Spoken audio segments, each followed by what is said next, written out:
Only believe. Only believe. And all things are possible. Only believe. My Lord, I believe. Yes, I believe. My Lord, I believe Amen. that all things are possible. My Lord, I believe. And we all believe. My Jesus is here. My Jesus is here.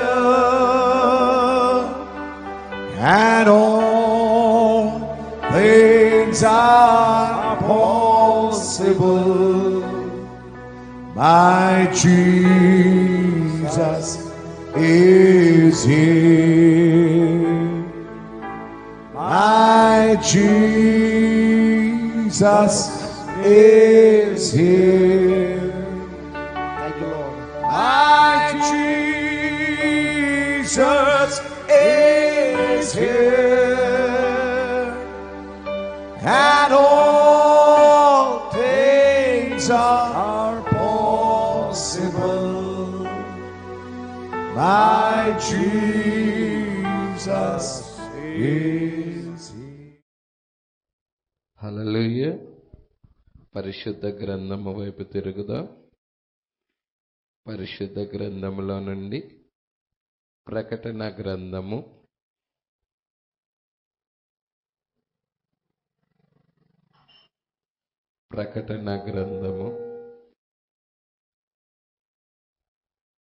8వ అధ్యాయము. ప్రకటన గ్రంథము 8వ అధ్యాయము 1వ వచనము నుండి చదువుదాం. ఆయన 7వ ముద్రను విప్పినప్పుడు పరలోకమందు ఇంచుమించు అరగంట సేపు నిశ్శబ్దముగా ఉండెను. చాలండి ప్రార్థన.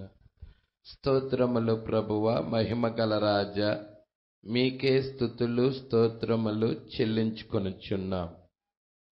అయ్యా, ఇక్కడ నీ వాక్య భాగము చదవబడి ఉన్నది. ఆ వాక్యాన్ని విరచి నీ ప్రియబిడ్డలైన మాకివ్వండి ప్రభువా. ఎమ్మాయి మార్గములో క్లయోపా అతని సహోదరులతో పాటు ఏ విధముగా మీరు నడిచారో వారితో పాటు వెళ్ళి వాళ్ళ గృహము యొద్దకు వెళ్ళి రొట్టె విరిచారో ప్రభువా, అటు రీతిగా ఇక్కడ కూడా వాక్యమనే రొట్టె ఉన్నది ప్రభువా. ఈ వాక్యమనే రొట్టెను మీరే విరవమని అడుగుచున్నాము.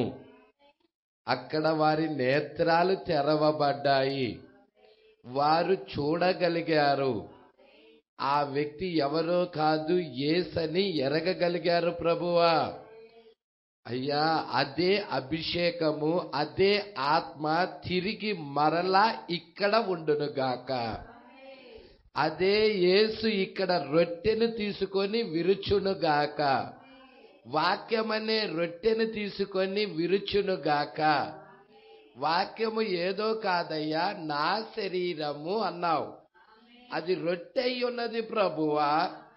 నీ శరీరము ఏదో కాదు, అది రొట్టె అయి ఉన్నది ప్రభువా. దాన్ని తీసుకొని విరవబడుతున్నప్పుడు ప్రభువా, అక్కడ ఏర్పాటులో ఉన్న ప్రియబిడ్డల యొక్క నేత్రాలు తెరవబడుతున్నాయి. ఇక్కడ కూడా ఏర్పాటులో నీ ప్రియబిడ్డలు ఉన్నారని, ఈ ముద్రల్లో ఉన్న సంగతులు గ్రహించటానికి వాళ్ళ నేత్రాలను తెరుస్తున్నావని మేము నమ్ముచున్నాము ప్రభువా. నీ కృప తోడుగా ఉంచండి అయ్యా. వచ్చిన ప్రతి ఒక్క బిడ్డని నీ స్వాధీనమందు ఉంచుకోండి. దారిలో ఉన్న బిడ్డలను త్వరపెట్టి నడిపించండి అయ్యా. నిశ్చయముగా పరిశుద్ధాత్మ అభిషేకము క్రింద మమ్మల్ని అందరినీ ఉంచండి. మీరే మాతో మాట్లాడండి. మమ్మల్ని అందరినీ నీకు అప్పగించుకుంటున్నాం. నీ చేతుల్లోకి వస్తున్నాం ప్రభువా. నీ సన్నిధిలోకి వస్తున్నాం ప్రభువా. నీ ప్రసన్నత కిందకు వస్తున్నాము ప్రభువా. ఎవరైతే మా శరీరాలు మారుస్తారో, ఎవరైతే మాకు నూతన ఆత్మను అనుగ్రహిస్తారో ఆయన యొద్దకు మేము వచ్చి ఉన్నాము ప్రభువా. నీ కృప మాకు అనుగ్రహించమని, కొద్ది నిమిషాలు మీరే మాతో మాట్లాడమని నజరేయుడైన యేసుక్రీస్తు నామములో ప్రార్థన చేసి అడిగి వేడుకొనుచున్నాము. ఆమేన్. హల్లెలూయా. Praise lord. సరే, చాలా జాగ్రత్తగా గమనిద్దాం. 7th సీల్ ఏం చదివామండి?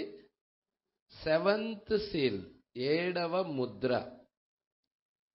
7వ ముద్ర గురించి ఏమైనా రాయబడినదా అక్కడ? మొదటి ముద్ర గురించి ఒక సూచన, గురుతు రాయబడినది. అవును కదమ్మా? మొదటి ముద్ర గురించి రాయబడినది. ఇదిగో మొదటి ముద్ర విప్పినప్పుడు రమ్ము అని మొదటి జీవి చెప్పుట వింటిని. నేను చూడగా తెల్ల గుర్రం మీద ఒకడు వెళ్ళుచున్నాడు. మొదటి ముద్ర గురించి రాయబడినది. తెల్ల గుర్రం కనబడుతుంది, దాని మీద ఒకడు వెళ్తున్నాడు. వాడికి ఒక విల్లు ఇవ్వబడినది. వాడు జయించుటకు బయలువెళ్తున్నాడు. వాడికి కిరీటం ఇవ్వబడినది. మొదటి ముద్ర విప్పినప్పుడు కొన్ని గుర్తులు ఉన్నాయి, సూచనలు ఉన్నాయి, గుర్తులు ఉన్నాయి. రెండవ ముద్ర దగ్గరికి వచ్చినప్పుడు కూడా గుర్తులు ఉన్నాయి. ఎర్రని ఏదైనా వేరొక గుర్రం బయలుదేరుతుంది. వాడి చేతిలో ఒక ఖడ్గం ఉన్నది. వాడు జయించుటకు బయలు వెళ్తున్నాడు. భూమి మీద సమాధానం లేకుండా చేస్తున్నాడు. మూడవ ముద్ర విప్పినప్పుడు కూడా గుర్తులున్నాయి. వాడు నల్లదైన వేరొక గుర్రం వెళ్తా ఉన్నది. వాడి చేతిలో త్రాసు పట్టుకొని ఉన్నాడు. దేనారమునకు సేరు గోధుమలు, దేనారమునకు 3 సేర్లు ఇవ్వాలని ఆడు వ్యాపారం చేస్తున్నాడు. హల్లెలూయా. అయితే ఒక స్వరం వినపడుతుంది, నూనెను ద్రాక్షారసమును పాడు చేయొద్దని. ఆ 4 జీవుల మధ్య నుండి ఒక స్వరం వినపడతా ఉన్నది. ప్రజల 4వ ముద్ర విప్పినప్పుడు కూడా గుర్తులు, సూచనలు ఉన్నాయి. హల్లెలూయా. 5వ ముద్ర విప్పినప్పుడు బలిపీఠం కింద ఉన్న ఆత్మల గురించి ఉన్నది. 6వ ముద్ర విప్పినప్పుడు శ్రమల గురించి ఉన్నది. అయితే 7వ ముద్ర దగ్గరికి వచ్చేదలకే ఏమీ రాయబడల. అర్ధగంట సేపు నిశ్శబ్దముగా ఉన్నది. 7వ ముద్రని ఇప్పినప్పుడు ఏమని ఉందమ్మా? 8వ అధ్యాయం 1వ వచనం మీరు చూస్తున్నారుగా. ఆయన 7వ ముద్రను విప్పినప్పుడు పరలోకమందు ఇంచుమించు అరగంట సేపు నిశ్శబ్దముగా ఉండెను. అసలు ఆ నిశ్శబ్దంలో ఏం జరిగింది?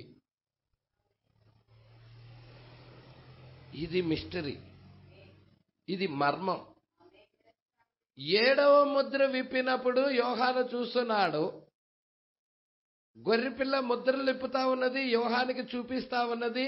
7వ ముద్ర విప్పినప్పుడు పరలోకమందు ఇంచుమించు అర్ధగంట సేపు నిశ్శబ్దంగా ఉన్నది. ప్రజల ఇంతకీ ఆ నిశ్శబ్దంలో ఏం జరిగినది? చాలా ఇంపార్టెంట్ అయిన విషయం. ఇప్పుడు దాన్నే ప్రవక్త ఆ నిశ్శబ్దంలో ఏం జరిగినదా ఏంటా అనేది తీసుకొని వస్తా ఉన్నాడు. ఆ 7వ ముద్ర గురించి మనము గత 3 వారాలు 4 వారాల నుంచి ధ్యానం చేస్తా వస్తున్నాం. హల్లెలూయా. మరి ఈ వారము కూడా ధ్యానం చేద్దాం. మరి 117వ పేర పరిశుద్ధ గ్రంథంలో నుండి 117వ పేర. ఇది చాలా ఇంపార్టెంట్ అయిన విషయాలండి. ఇవి ఏవో తేలికగా తీసుకునే విషయాలు మాత్రం కావు. ఇవి చాలా మోస్ట్ ఇంపార్టెంట్ అయిన విషయాలు. ఇక్కడ మనం చూస్తున్నాం. ఏం చూస్తున్నాము? 117వ పేరాలో ఈ మధ్యనే దక్షిణ ప్రాంతంలో ఉన్న ఒక మంచి వైద్యునితో అతని కార్యాలయమునందు నేను మాట్లాడుచుంటిని. అంటే ప్రవక్తకి డాక్టర్ గారికి మధ్య సంభాషణ జరుగుతున్నది, వైద్యుడికి. ఆ వైద్యుడితో ప్రవక్త ఆ వైద్యుడితో మాట్లాడుతున్నాడు. లూయిస్ విల్లులో ఉన్న ఒక మంచి ప్రత్యేకమైన వైద్యుడు అతడు. ఆ ఊరు పేరు కూడా చెప్తా ఉన్నాడు, లూయిస్ విల్. లూయిస్ విల్లులో ఉన్న ఒక మంచి ప్రత్యేకమైన వైద్యుడు, నిజముగా ఒక ధైర్యము కలిగిన వ్యక్తి. మరియు నేను అతనితో చెప్పాను, వైద్యుడా, నేను నిన్ను ఒక ప్రశ్న అడగగోరుచున్నాను అని నేను అడిగాను. వైద్యుడా, నేను నిన్ను ఒక ప్రశ్న అడగగోరుచున్నాను అని ప్రవక్త విలియం మ్యారియం బ్రన్హాం గారు చెప్పారు. మంచిది, అడుగుము అని ఆ డాక్టర్ గారు అన్నారు. నేను చెప్పాను, నేను మీ యొక్క వైద్య గుర్తును గమనించాను అన్నాడు. అంటే వైద్య గుర్తు, ఆ చీటీ మీద ఉన్న గుర్తును గమనించాను అన్నాడు. అది ఎక్కడ ఉంటుంది? ఒక మూల ఉంటుంది. వైట్ పేపర్ అంతా వైట్గా ఉంటుంది. ఎందుకంటే ఆ వైట్ పేపర్లో ఆ యొక్క మెడిసిన్ కానీ, ఆ టెస్ట్లు, బ్లడ్ టెస్ట్లు కానీ ఏదైనా రాయటానికి వైట్ పేపర్ ఉంటుంది. పైనేమో ఆయన అడ్రస్ ఉంటుంది. ఒక మూల వచ్చేదలకు గుర్తుంటుంది, ఒక సింబల్ ఉంటుంది. మీరు పెద్ద పెద్ద డాక్టర్ల దగ్గరికి వెళ్ళినా కానీ కనపడుతుంది ఆ సింబల్, వాళ్ళ చీటీ చూస్తే. ప్రజల ఏం కనపడుతుంది అంటే, మీ గుర్తును చూసా, మీ డాక్టర్లు కలిగి ఉన్న మందుల ఆ యొక్క మీ యొక్క చీటీ మీద ఉన్న గుర్తును చూచాను అన్నాడు ప్రవక్త. అడుగుము అంటే నేను చెప్పాను, నేను మీ యొక్క వైద్య గుర్తును గమనించాను. ఒక దండము కనబడుతుంది. హల్లెలూయా. ఒక్క కొయ్యను చుట్టుకొని ఉన్న ఒక సర్పమును మీరు కలిగి ఉన్నారు. అది దేనిని సూచిస్తుంది అని ప్రవక్త అడిగాడు. అంటే ఆ యొక్క ఒక మూలలు ఉంటుంది, అది గుర్తు. అది కాదులేమ్మా, ఇటు నేను చూపిస్తాను. ఇటు ఇలా ఉంటుంది, ఇలాగుంటుంది ఆ గుర్తు, ఇలాగుంటుంది అన్నమాట. చూస్తున్నారండి మీరు? ఈ గుర్తు ఇది 2 సర్పాలతో ఉన్నదన్నమాట. ఇదేమో ఒక సర్పంతో ఉన్నది, ఇదేమో 2 సర్పాలతో ఇలాగ గుర్తుంటుంది. పైన డాక్టర్ అని ఉంది, ఇలా ఉంటుంది. నేను కొన్ని హాస్పిటల్స్కి కానీ బ్లడ్ టెస్ట్లకు కానీ వెళ్ళినప్పుడు దాని మీద ఆ సింబల్ ఉంటుంది అనమాట. ఇట్లాగా ఒక కొయ్యి ఉంటుంది, కొయ్యి మీద ఒక గుర్తు ఉంటుంది అనమాట. అది తను నెట్లో నుండి తీసినట్టుంది. దేవుడికి మహిమ కలుగును గాక. మరి ఆ మందుల చీటీ మీద ఒక గుర్తు, ఒక సర్పం చుట్టుకొని ఉంటుంది. ఒక దానికి, ఒక కొయ్యికి ఒక సర్పం చుట్టుకొని ఉంటుంది. అది దేనిని సూచిస్తుంది అంటున్నాడు.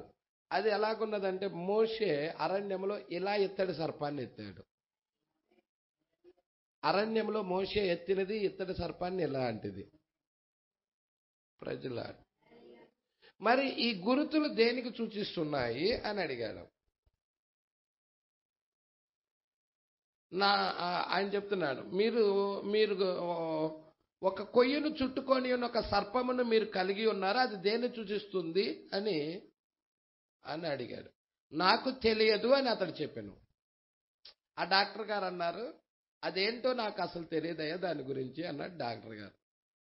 మరియు నేను చెప్పాను, అది దీని కొరకై ఉన్నది, అది దైవిక స్వస్థతకు ఒక సూచనగా ఉన్నది.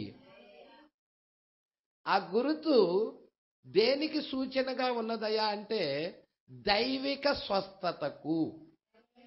దైవిక స్వస్థత అనేది ఉన్నది. హల్లెలూయా. మీకు ఒకటి చెప్తాను. పంటి వైద్యుడు పన్ను బాగా పిప్పని వచ్చినప్పుడు అక్కడ మత్తిచ్చేసి ఆ పన్నును పీకేస్తాడు. ఆ పన్నును ఎప్పుడైతే పీకేస్తాడో అక్కడ లొట్ట ఏర్పడుతుంది బాగా. అవునా? ఆ గాయాన్ని మాన్పించేది ఏది? మందులా? ఆ గాయము, ఆ త్వర ఉంటుంది, ఆ త్వర అంతటిని బూడప చేసేది ఏది? సరే, ఒక ఎముక ఉంటుంది. ఎముక పడినప్పుడు ఎముక చిట్లుతుంది, లేకపోతే ఇరుగుతుంది. ఆ ఎముకను మరలా కట్టేదేది? మందులా? ఏ మెడిసిన్ కడుతుంది? ఏ మెడిసిన్ కూడా ఇరిగిన ఎముకను కట్టదు. మనలోనే స్వస్థత ఉన్నది. ప్రజల దైవిక స్వస్థత అనేది దేవుడు ఇవ్వాలి. దేవుడికి మహిమ కలుగునుగాక. ఆ ఎముక చిట్లిని ఎముకను కట్టబడాలి అన్నా, హల్లెలూయా, అది ఒక టాబ్లెట్ ద్వారా కట్టిద్దా అంటే కాదు. టాబ్లెట్లు ఏం చేస్తున్నాయంటే ఇన్ఫెక్షన్ రానికుండా కాపాడుతున్నాయి. హల్లెలూయా. కానీ నీ శరీరంలోనే ఉన్నది ఆ స్వస్థపరుచుకునే గుణం. దేవుడికి మహిమ కలుగునుగాక. అందుకే ఇక్కడ అంటున్నాడు, జాగ్రత్తగా చూడండి. మరియు నేను చెప్పాను, అది దీని కొరకై ఉన్నది, అది దైవిక స్వస్థతకు ఒక సూచనగా ఉన్నది. ఆ కొయ్యకు చుట్టుకున్న పాము అనేది, సర్పము అనేది దైవిక స్వస్థతకు ఒక గురుతుగా ఉన్నది. సూచన లేక గురుతు. అక్కడ మోషే అరణ్యములో ఇత్తడి సర్పమును పైకెత్తెను. చూడండి, అది ఒక సూచన మాత్రమే. నిజమైన క్రీస్తుకు కేవలం ఒక గురుతుగా అది ఉంది. ఇదేమన్నా మోషే అరణ్యములో ఎత్తిన, ఇదిగో ఇది అరణ్యములో ఎత్తిన ఈ సర్పం అనేది గుర్తే. ఇది గురుతు, ఒక సూచన, గురుతు. దేనికి సూచన ఇది అంటే, మనుష్య కుమారుడు భూమికి ఆకాశానికి మధ్యలో ఎత్తబడ్డాడు. ఈ సర్పము ఎలాగ ఎత్తబడినదో అలాగే మనుష్య కుమారుడు కూడా ఎత్తబడ్డాడు. మీకు లేఖనము చూపిస్తాను. యోహాను సువార్త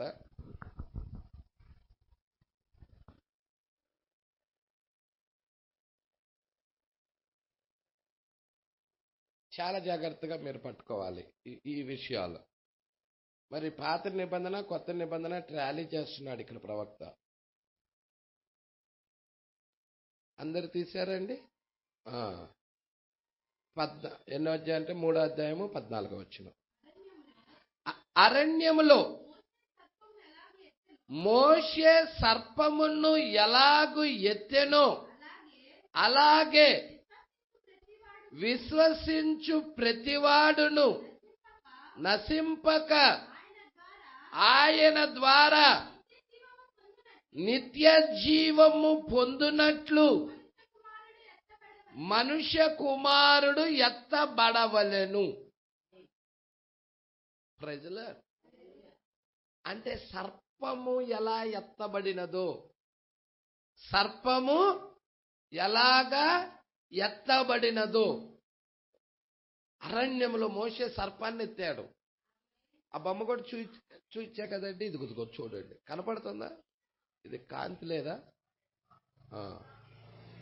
ఇదిగో చూడండి, క్లియర్గా కనపడుతుందా ఫోటో?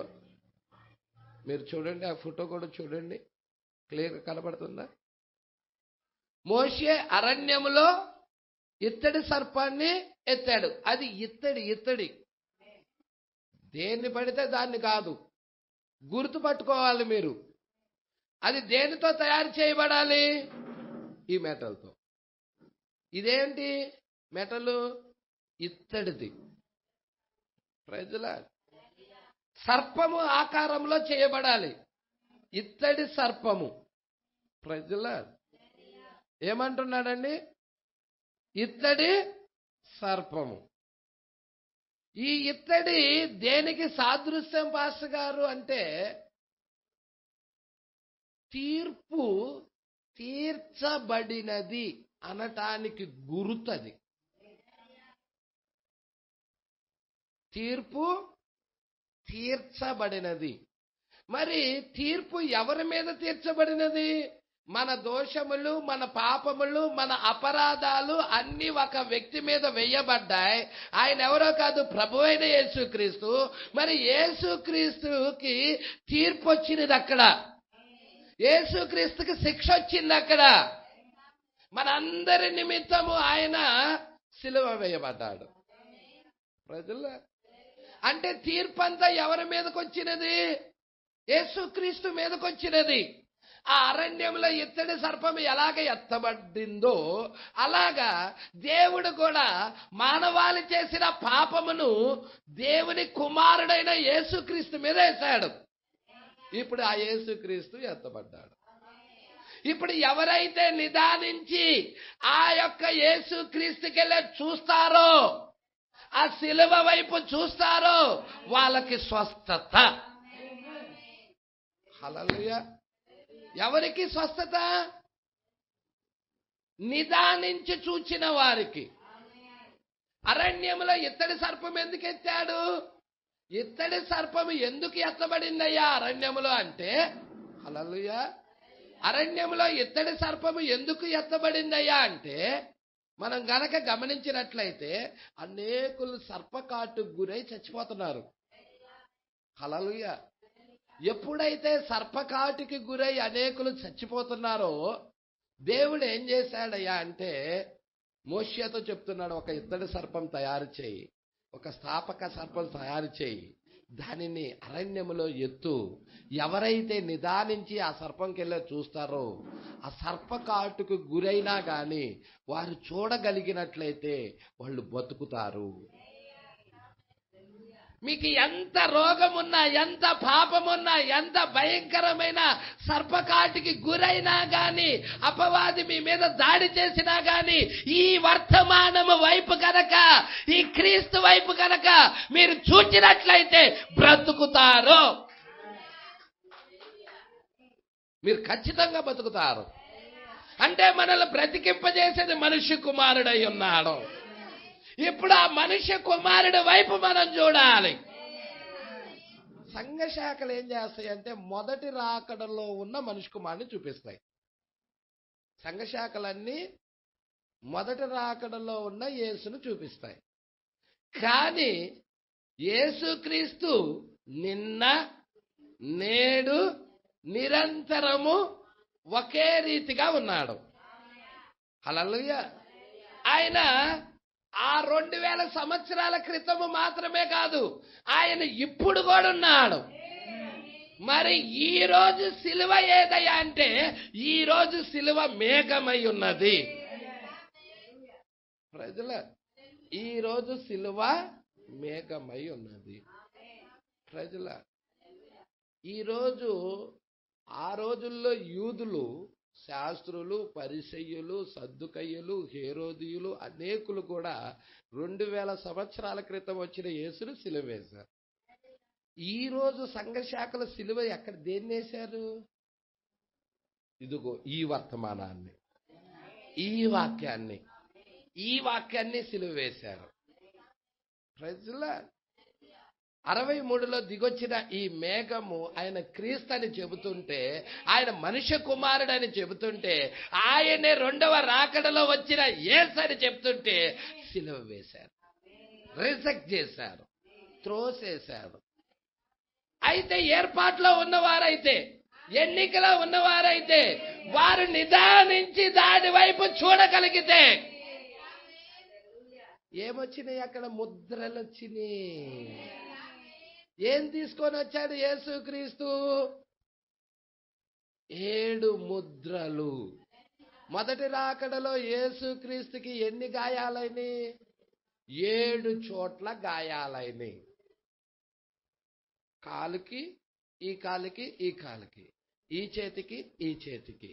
తర్వాత ముళ్ళ కిరీటం 5. తర్వాత ఈపు మీద అంత కొరడా దెబ్బలు 6. ఈ 7వది పక్కన బల్లెముతో 7 చోట్ల తెరవబడింది.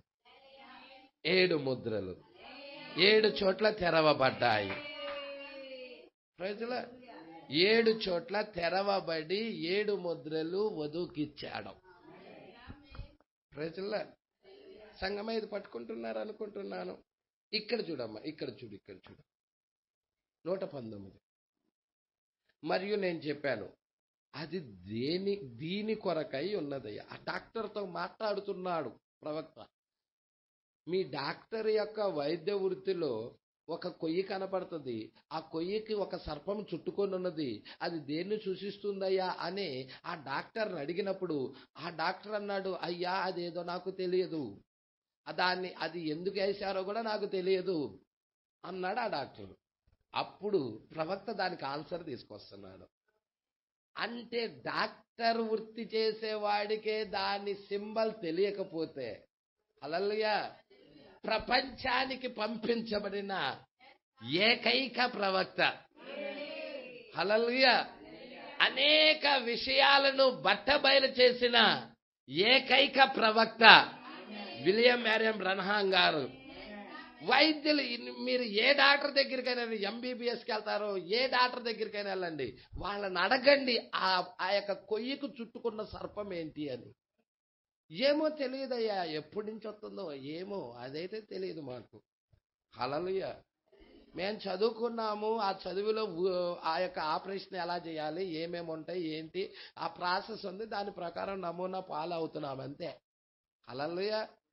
అయితే ఆ సింబల్ ఏంటో కూడా మాకు తెలియదు.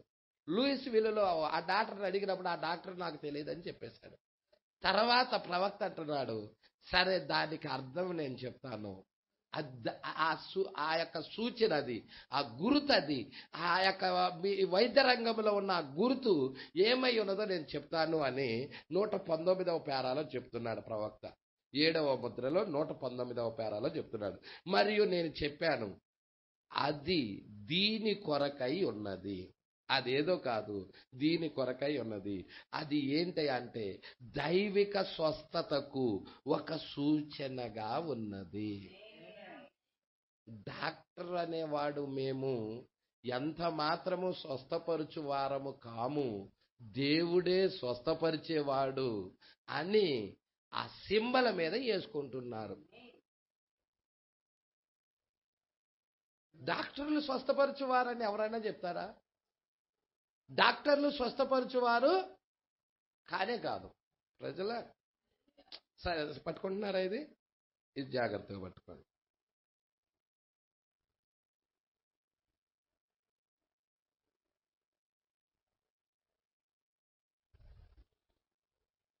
దైవిక స్వస్థతకు ఒక సూచనగా ఉన్నది. అక్కడ మోషే, పాత నిబంధనలో నుండి మోషే అరణ్యములో ఒక ఇత్తడి సర్పమును పైకి ఎత్తెను.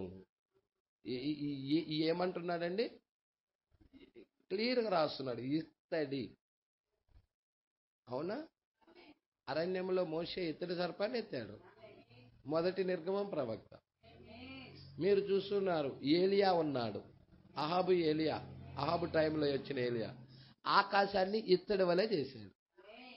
ప్రజల రెండో నిర్గమం ప్రవక్త వచ్చాడు. ఏంటి? ఇత్తడి సర్పము అరణ్యంలో మొదటి నిర్గమం ప్రవక్త ఎత్తితే, రెండో నిర్గమం ప్రవక్త ఆ యొక్క ఇత్తడి సర్పం వల్లే భూమికి ఆకాశానికి మధ్యలో ఎత్తబడ్డాడు. ప్రజల అవునా? మూడో నిర్గమం ప్రవక్త వచ్చాడు. మూడో నిర్గమం ప్రవక్త ఎవరు? యేసుక్రీస్తు. భూమి నుండి 26 మైళ్ళ ఎత్తులో, హల్లెలూయా, భూమి నుండి 26 మైళ్ళ ఎత్తులో మనుష్య కుమారుడు భూమి మీదకి వచ్చాడు. నీకు స్వస్థత దాంట్లోనే ఉంది, రక్షణ దాంట్లోనే ఉంది, విమోచన దాంట్లోనే ఉన్నది. దేవునికి మహిమ కలుగును గాక. 3 నిర్గమముల్లో కూడా మనం చూస్తున్నాం మనుష్య కుమారుడిని. మొదటి నిర్గమంలో అది సూచన, గురుతు. రెండో నిర్గమంలో స్వయముగా ఆయనే. మూడో నిర్గమంలో కూడా స్వయముగా ఆయనే.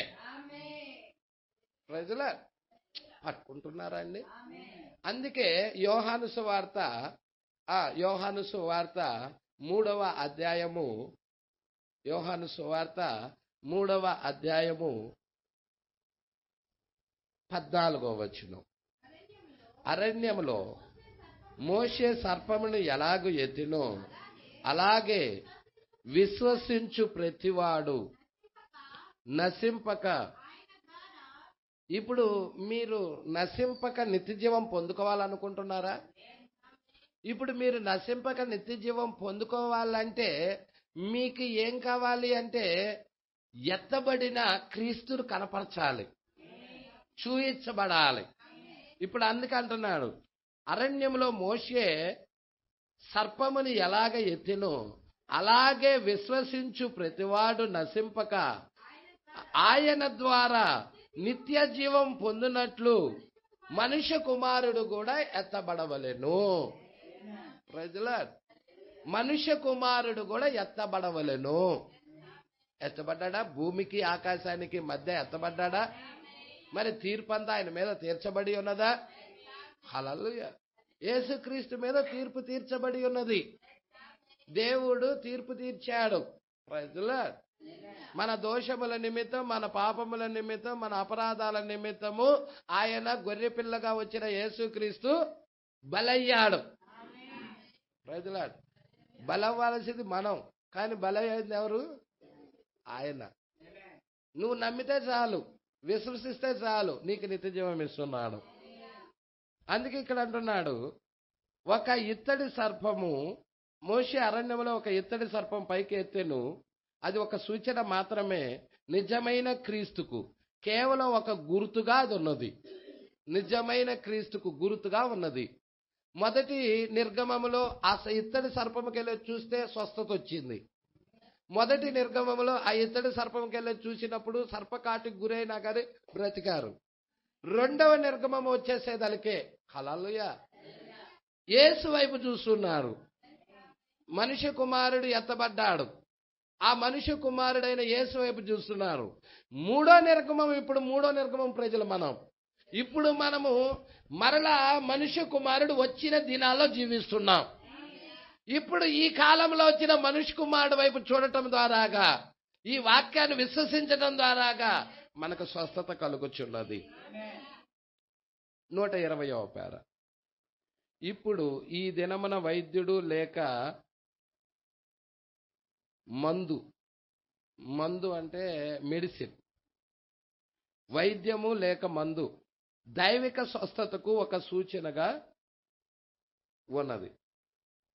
ఇప్పుడు ఈ దినమున వైద్యము లేక మెడిసిన్ అనేది దైవిక స్వస్థతకు ఒక సూచనగా ఉన్నది. మరియు వారిలో అనేకులు దానిని నమ్మకుండినను నిజమైన మంచి వైద్యులు దాన్ని నమ్ముతారు. అయితే వారిలో కొందరు దానిని నమ్మరు. అయితే వారు నమ్మినను లేక నమ్మకపోయినను ఎత్తి పట్టుకొని ఉన్న ఆ చిహ్నమే సర్వోన్నతమైన దేవుని యొక్క శక్తిని గురించి సాక్ష్యమిస్తుంది. ఆ చిహ్నమే, ఎత్తి పట్టుకొని ఉన్న ఆ చిన్న గుర్తే, ఆ చిహ్నమే సర్వోన్నతమైన దేవుని యొక్క శక్తిని గురించి సాక్ష్యమిస్తుంది. దాన్ని చూశారా? అది నిజం. అక్కడ వైద్య చిహ్నంపై ఇత్తడి సర్పము ఒక కొయ్యపై విరయలాడుచున్నది. ఇప్పుడు ఈ యూదులను గమనించండి. ఇప్పుడు గ్రుడ్డి తనపు పొరలు ఈ జనుల యొక్క కండ్లపై ఉన్నాయి. జాగ్రత్తగా పట్టుకోండి. మొదటి రాకడను ప్రవక్త తీసుకొని రెండవ రాకడతో పోలుస్తున్నారు. హల్లెలూయా. యూదులను చూడండి. మొదటి రాకడలో యూదులు మీద దేవుడు ఏమిచ్చాడండి? యూదులకు గ్రుడ్డితనం కలగజేశాడు. అంటే వారి కన్నులు మనుష్య కుమారుని చూచే విషయంలో గ్రుడ్డివైపోయినాయి. ప్రజలా, పొరలు ఉన్నాయి అక్కడ, గ్రుడ్డితనపు పొరలు ఈ జనుల యొక్క కండ్లపై ఉన్నాయి. దానికి వారు నిస్సహాయకులై ఉన్నారు. అక్కడ మనుష్య కుమారుడు ప్రత్యక్షమైనా గాని చూడలేని నిస్సహాయ స్థితిలో ఉన్నారు. ఎవరు? ఆ రోజు ఉన్న యూదులు. అది అక్కడ ఉండెను, గుర్తు అక్కడ ఉన్నది, అయినా వాళ్ళు చూడలేకపోతా ఉన్నారు. మొదటి రాకడలో గుర్తు అక్కడ ఉన్నది, మనుష్య కుమారుడి యొక్క గుర్తు అక్కడ ఉన్నది, ఆ స్వస్థపరచు గుర్తు అక్కడ ఉన్నది. మోషే అన్నాడు, ఇత్తడి సర్పము ఆ యొక్క ఎత్తబడింది అరణ్యములో, అలాగే మనిషి కుమారుడు కూడా ఎత్తబడ్డాడు, గుర్తుంది. కానీ వాళ్ళ కన్నులకేమున్నాయి? పొరలు ఉండిన కారణాన్ని బట్టి చూడలేకపోతున్నారు. అయితే ఒక కాలం ఉన్నది, ఆ కాలమున దేవుడు వారి యొక్క కన్నుల మీద నుండి పొరలు తీసేసే కాలం. ఆ కాలమున వారు చూడగలుగుతారు. అదే విధానములో అన్యజనుల దగ్గర కూడా జరుగుతుంది. అంటే యూదుల దగ్గర ఏమి జరిగినదో అదే ప్రాసెస్, అదే విధానం అన్యజనుల దగ్గర కూడా జరుగుతున్నది. ఏంటి పాస్టర్ గారు అంటే మీరు చాలా జాగ్రత్తగా గమనించండి. హల్లెలూయా. ఇప్పుడు అపోస్తులు వాక్యాన్ని తీసుకొని వచ్చారు, వర్తమానాన్ని తీసుకొని వచ్చారు, మనిషి కుమారుణ్ణి ప్రతిబింబిస్తా ఉన్నారు, యేసును ప్రత్యక్షపరుస్తా ఉన్నారు. ప్రజలారు, ఆ రోజు రోము ఏం చేసిందయ్యా అంటే, ఆ రోజు అన్య రోము యేసును సిలువకు అప్పచెప్పేసేసింది. ఇక్కడ సంఘకాలాల దగ్గరికి వచ్చేసేదలకే వాక్యమైన యేసుని పోపు రోమ్ ఏం చేసిందంటే చంపేసేసింది, సిలువ వేసి చంపేసింది. పెర్గమా దగ్గర జరిగింది అదేనా? పెర్గమా సంఘకాలం దగ్గర జరిగింది అదేనా? ప్రజలారు, ఇప్పుడు వారు ఏమై ఉన్నారు? గుడ్డివారైపోయారు, చూడలేని గుడ్డివారైపోయారు. కానీ దేవుడు ఒక కాలాన్ని నిర్ణయించాడు. ఆ కాలంలో ఎన్నుకోబడిన వారు, ఏర్పాటులో ఉన్నవారు, వారి నేత్రాలు తెరవబడతాయి, వారు చూడగలుగుతారు. ఆ కాలం ఏదో కాదు, మనము ఉన్న ఈ కాలమే. ఈ కాలము వచ్చేదాకా ఎవరు కూడా చూడలేరు. ప్రజలారు, మీరు చాలా జాగ్రత్తగా పట్టుకున్నట్లయితే, జాగ్రత్తగా పట్టుకోండి. ఇక్కడ ప్రవక్త ఏం మాట్లాడుతున్నాడో చాలా జాగ్రత్తగా పట్టుకోండి. వారికి అర్ధవారము ఉన్నట్లుగా ఏమో చెప్పావు పాస్టర్ గారు? వారికి ఎవరికి యూదులకి అర్ధవారం ఉన్నట్టుగా మనకి అర్ధగంటున్నది. పరలోకమందు ఇంచుమించు అర్ధగంట సేపు నిశ్శబ్దం. వారికి అర్ధవారం ఉన్నట్టుగా మనకి అర్ధగంట ఉన్నది. మరి అర్ధవారంలో వారికి ఏం జరుగుతుంది? నేత్రాలు తెరవబడుతున్నాయి, పొరలు రాలిపోతున్నాయి, చూడగలుగుతున్నారు యేసుని. ఈ అర్ధగంట నిశ్శబ్దంలో దేవుడు ఏం చేస్తా ఉన్నాడు? ఎన్నుకోబడిన వారిని పిలుస్తా ఉన్నాడు. వారి కన్నులు కూడా తెరవబడతా ఉన్నాయి, యేసును చూడగలుగుతా ఉన్నారు వాళ్ళు. సంగమా పట్టుకుంటున్నారా? సంగమా చాలా జాగ్రత్తగా పట్టుకోండి. ఈ విషయాలు చాలా జాగ్రత్తగా పట్టుకోండి. మీరు చాలా జాగ్రత్త పట్టుకుంటారని నమ్ముచున్నాను. ఇప్పుడు గ్రుడ్డితనపు పొరలు, హల్లెలూయా, ఈ జనుల యొక్క కండ్ల మీద ఉన్నాయి. పట్టుకుంటున్నారా అండి? దానికి వారు నిస్సహాయులై ఉన్నారు. అది అక్కడ ఉండెను, మరియు దేవుడు దానిని అక్కడ ఉంచాడు, వాళ్ళ ముందు ప్రత్యక్షపరిచాడు, వాళ్ళ ముందు ఉంచాడు. మొదటి రాకడలో వాళ్ళ ముందు ఉంచాడు, వాళ్ళ ముందు ప్రత్యక్షపరిచాడు, వాళ్ళ ముందు ఆ కార్యం నెరవేర్చాడు. అయినా చూడాల, అయినా నా వస్త్రాలు పంచుకుంటారని చెప్పాడు. నాదేవా నాదేవా నా చేయాల విడిచితివని కేక పెడతారు. హల్లెలూయా. పట్టుకుంటున్నారా?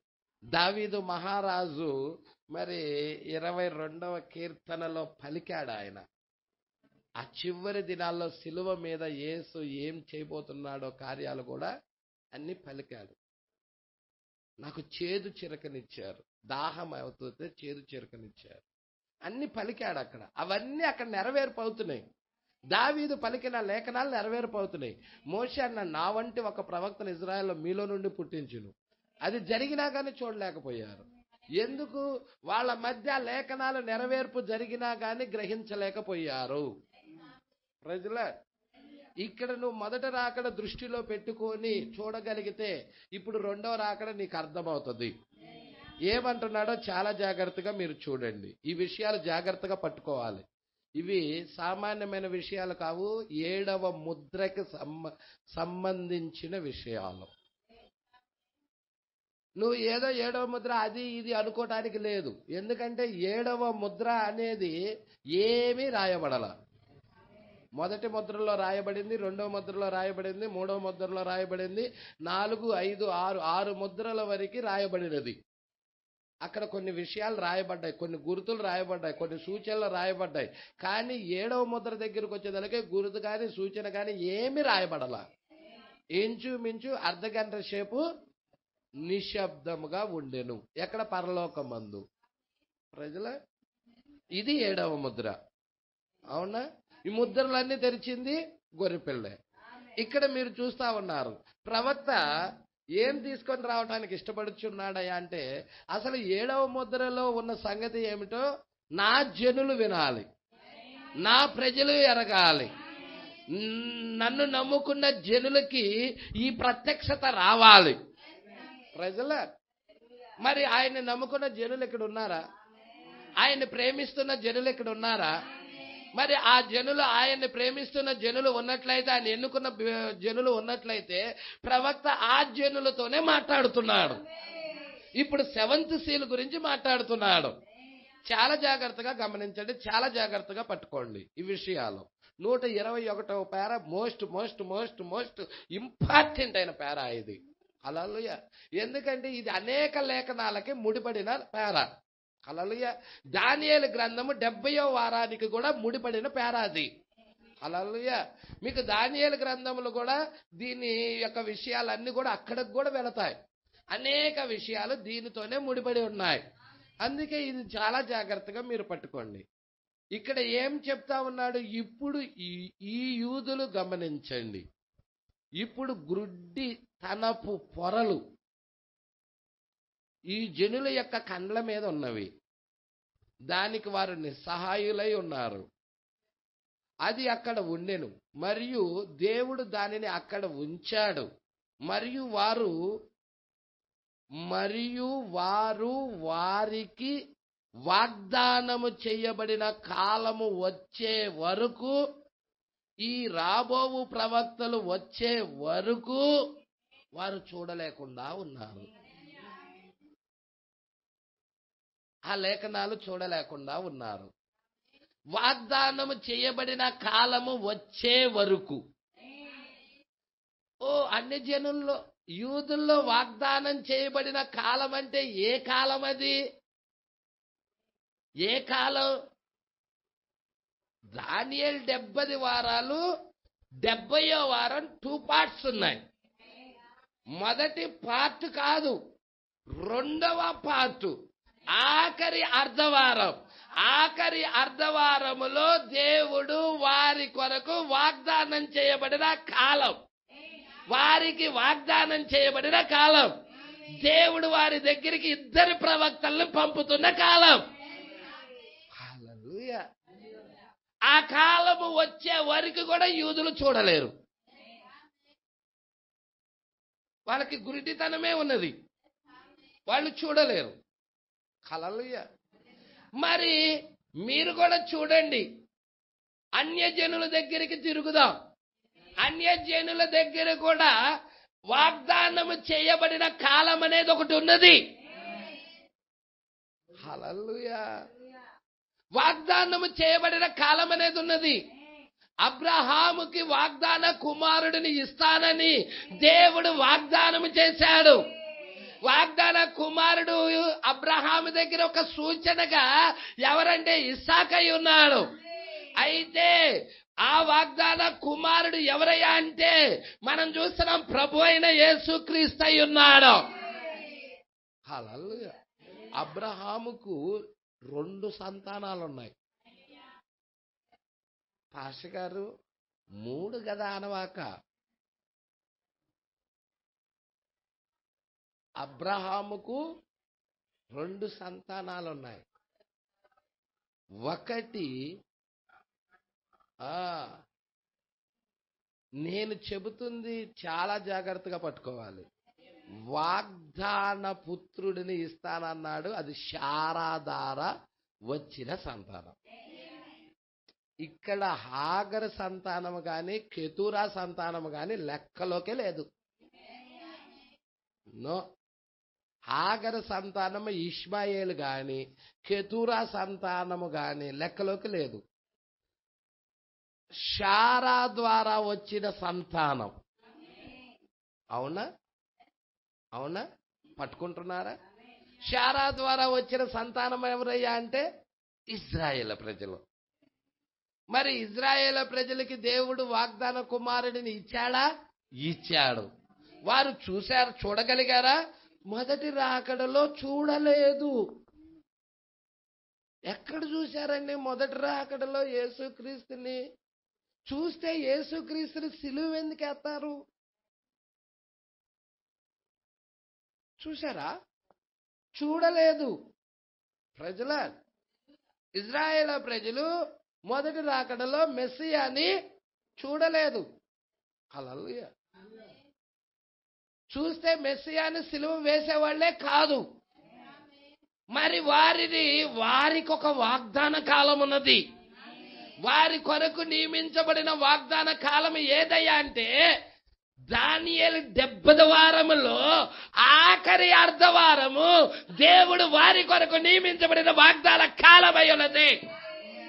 ఆ కాలంలో వారి సొంత మెస్సియాని చూస్తారు. మా మెస్సియాని, మా దేవుణ్ణి చంపుకున్న వాళ్ళము మేమా అని వారు జ్యేష్ఠ పుత్రుడు తన కుటుంబంలో చనిపోతే ఎలా ప్రలాపిస్తారో అలాగా ప్రలాపించి ఏడుస్తారు, కన్నీరు కారుస్తారు. ఎప్పుడది? వారి కొరకు నియమించబడిన కాలం ఉన్నది. ఆ కాలము వచ్చేదాకా వాళ్ళు చూడలేరు.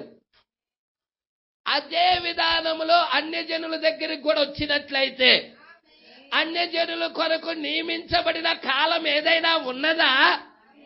ఆ కాలము వచ్చేదాకా యేసును చూడలేరు. మరి అన్యజనుల కొరకు నియమించబడిన కాలము ఏదయ్యా అంటే అదే ఆఖరి అర్ధవారం. వారికి ఆఖరి అర్ధవారం, మనకి ఆఖరి అర్ధ గంట.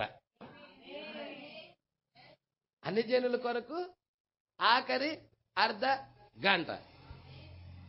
7వ ముద్ర మాత్రమే ఎవరైతే చూడగలుగుతారో వారే నిత్యత్వంలోకి వెళ్తున్నారు. 7వ ముద్ర చూడగలగాలి. ఇప్పుడు 7వ ముద్ర ఇంచుమించు అర్ధగంట సేపు నిశ్శబ్దంగా పాస్టర్ గారు, దానిలో ఏముంది పాస్టర్ గారు చూడటానికి? అక్కడే ఉంది విషయం అంతా. హల్లెలూయా. 7వ ముద్ర ఏదో కాదు, ప్రభు రాకడ. చాలా వాటికి గుర్తులుగా ఉన్నది 7వ ముద్ర. సంఘకాలాల యొక్క ముగింపు 7వ ముద్ర. హల్లెలూయా. ముద్రల యొక్క ముగింపు 7వ ముద్ర. బూరల యొక్క ముగింపు 7వ ముద్ర. పాత్రల యొక్క ముగింపు 7వ ముద్ర. మరి ఇవన్నీ నువ్వు చూడగలగాలి. లేదు పాస్టర్ గారు, నేను విశ్వాసం ఉంచా పాస్టర్ గారు, నేను ఎత్తబడతాను. నో, నువ్వు 7వ ముద్ర చూడగలగాలి. అంటే బూరల యొక్క ముగింపు నువ్వు ఇప్పుడే చూడగలగాలి. ముద్రల యొక్క ముగింపును గురించిన బయలుపాటు నీకు రావాలి. ఆ సంఘకాలాల యొక్క ముగింపును గురించిన బయలుపాటు నీకు రావాలి. పాత్రల గురించిన ముగింపు నీకు రావాలి. సతమతం అవుతున్న ప్రపంచం యొక్క ముగింపు కూడా 7వ ముద్ర అయి ఉన్నది. హల్లెలూయా. ఇది 1000 ఏండ్ల పాలనలోనికి తీసుకొని వెళ్ళేదై ఉన్నది. అంటే 1000 ఏండ్ల పాలనలోనికి 7వ ముద్ర నిన్ను అడుగు పెడుతుందంటే 1000 ఏండ్ల పాలనలో నీతి న్యాయాల పరిపాలన ఎలా జరుగుతుందో నీ శరీరంలో కూడా, నీ జీవితంలో కూడా ఇప్పుడు నువ్వు ఆ స్థానంలో ఉండాలి. ప్రజల 7th సీల్ ఎప్పుడైతే నీ జీవితంలోకి వస్తుందో, హల్లెలూయా, ఇక నీలో ఉన్న లోకం అంతా బంధించబడుతుంది. పాపం అంతా కడిగి వేయబడుతుంది. అపవిత్రత అంతా కొట్టుకొని వెళ్ళిపోతుంది. ప్రజల 7th సీల్ రాకుండా ఇంకా నువ్వు ఒక అబద్ధికుడుగానే ఉంటావు, అబద్ధాలు ఆడేవాడేగానే ఉంటావు, లేకపోతే ఒక దొంగగానో, ఒక వ్యభిచారిగానో, ఒక మోసగాడుగానో ఉంటావు. కానీ 7th సీల్ వచ్చిందంటే నీ జీవితమే మార్చబడబోతుంది. నువ్వు ఒక కొత్త సృష్టి అవుతావు. హల్లెలూయా. అందుకే ఇక్కడ అంటా ఉన్నాడు, చాలా జాగ్రత్తగా పట్టుకోండి. అందుకే ఈ విషయాలు చాలా ఇంపార్టెంట్ అయిన విషయాలు. ఈ విషయాలంటే ఎంతో మనకి ప్రేమ, ఈ వాక్యం అంటే ఎంతో ప్రేమ. హల్లెలూయా. అందుకే ఇక్కడ అంటున్నాడు, ప్రవక్త ఏం చెప్తున్నాడో చూడండి. వారికి దానికి వారు నిస్సహాయకులై ఉన్నారు. మరి వాళ్ళ కన్నులు గుడ్డితనంగా ఉన్నాయి, చూడలేరు. మరి అక్కడ మెస్సియా వారి ముందు ప్రత్యక్షమైనా కానీ, మెస్సియా వారి ముందు ప్రత్యక్షమైనా కానీ వాళ్ళు చూడగలుగుతున్నారా అండి? వాళ్ళు చూడగలుగుతున్నారా? వారి ముందు ఉన్నా చూడలేరు. ఎందుకు? వారి కన్నుల మీద పొరల వంటివి ఉన్నాయి. ఒక గుడ్డివాడి దగ్గరికి వచ్చేసి ఏమన్నా చూపిస్తున్నావు అనుకో, ఆ గుడ్డివాడికి, వాడికి ఏమన్నా చూడగలుగుతాడా? ఎందుకు చూడలేడు? వాడి కన్నులు ముయ్యబడి ఉన్నాయి కాబట్టి. లవోదికయ కాలం ఎలాగ ఉన్నది? మరి ఈ కాలంలో ఉన్న మెస్సియాని, సూచనని ఎందుకు ఎరగలేకపోతున్నారు? ఎందుకు చూడలేకపోతున్నారు? కారణం ఏమిటి? వాళ్ళు ఈ యొక్క మెస్సియా కొరకు గుడ్డివారిగా చేయబడ్డారు. వాళ్ళు వారంతటా వారే గుడ్డివారైపోతున్నారు. అంటే లోకాన్ని ప్రేమిస్తా, లోక కార్యాలను ప్రేమిస్తా, దీనిని నిర్లక్ష్య పెట్టేయటం ద్వారాగా వాళ్ళు చూడలేకపోతున్నారు. అందుకే ఇక్కడ అంటా ఉన్నాడు, చాలా జాగ్రత్తగా గమనించండి. వారు నిస్సహాయకులుగా ఉన్నారు. అదే అక్కడ ఉండెను. ఆ గుర్తు అక్కడ ఉన్నది, ఆ సూచన అక్కడ ఉన్నది. వారు స్వస్థత పొందుకోవచ్చు, వారు నిత్య జీవం పొందుకోవచ్చు, వాళ్ళు దేవుని రాజ్యాన్ని స్వతంత్రించుకోవచ్చు. అంగీకరిస్తే వాళ్ళు దేవుని రాజ్యం స్వతంత్రించబడుతుంది. ప్రజలే, ఈరోజు ఈ వాక్యాన్ని అంగీకరించటం ద్వారాగా, విశ్వసించటం ద్వారాగా, నమ్మటం ద్వారాగా, సందేహించకుండా నమ్మటం ద్వారాగా నువ్వు కూడా దేవుడి రాజ్యాన్ని స్వతంత్రించుకోవచ్చు. హల్లెలూయా. గుర్తు ఇక్కడ ఉన్నది, సూచన ఇక్కడ ఉన్నది. హల్లెలూయా. అబ్రహాముకి 2 సంతానాలు ఉన్నాయని చెప్పాను. ఒక సంతానమేమో సహజ సంతానం, అది ఇస్సాకు ద్వారా వచ్చిన సంతానం. 2వ సంతానం ఉంది, 2వ కుమారుడు ఉన్నాడు. ఆ 2వ కుమారుడు పేరు యేసుక్రీస్తు. యేసుక్రీస్తు అబ్రహాం కుమారుడా? అబ్రహాం కుమారుడు. ఇప్పుడు ఆయన అబ్రహాం కుమారుడైతే మనమందరము కూడా యేసుక్రీస్తు నామంలో బాప్తిజం తీసుకున్న మనమందరము కూడా అబ్రహాం సంతానం అవుతున్నాం. మనము రాజ్య సంతానం. దేనిని బట్టి? యేసుక్రీస్తును బట్టి మనం రాజ సంతానం. ఇప్పుడు సహజ సంతానానికి సూచన ఇచ్చాడు, అరణ్యంలో సూచన. రాజ సంతానానికి సూచన ఇచ్చాడు, మనుష్య కుమారుడు సూచన, వాగ్దాన కుమారుడు సూచన. ఇప్పుడు వాగ్దాన కుమారుని నువ్వు విశ్వసించటం ద్వారాగా, హల్లెలూయా. మీరు చూస్తున్నారా? మీరు జాగ్రత్తగా పట్టుకుంటున్నారా? దేవుడు అబ్రహాంకి డబుల్ టెస్ట్ పెట్టాడు. మొదటి టెస్ట్ ఏంటో తెలుసా? వాగ్దాన కుమారుడిని ఇవ్వటం. అవునా? ఎన్ని సంవత్సరాలు కనిపెట్టాడు చెప్పండి వాగ్దాన కుమారుడి కొరకు? 25 సంవత్సరాలు కనిపెట్టాడు. 25 సంవత్సరాలు. అవునా? 25 సంవత్సరాలు అంటే అబ్రహాముకి 75 సంవత్సరాల వయసు వచ్చినప్పుడు దేవుడు అబ్రహామును బయటికి పిలుస్తున్నాడు. హల్లెలూయా.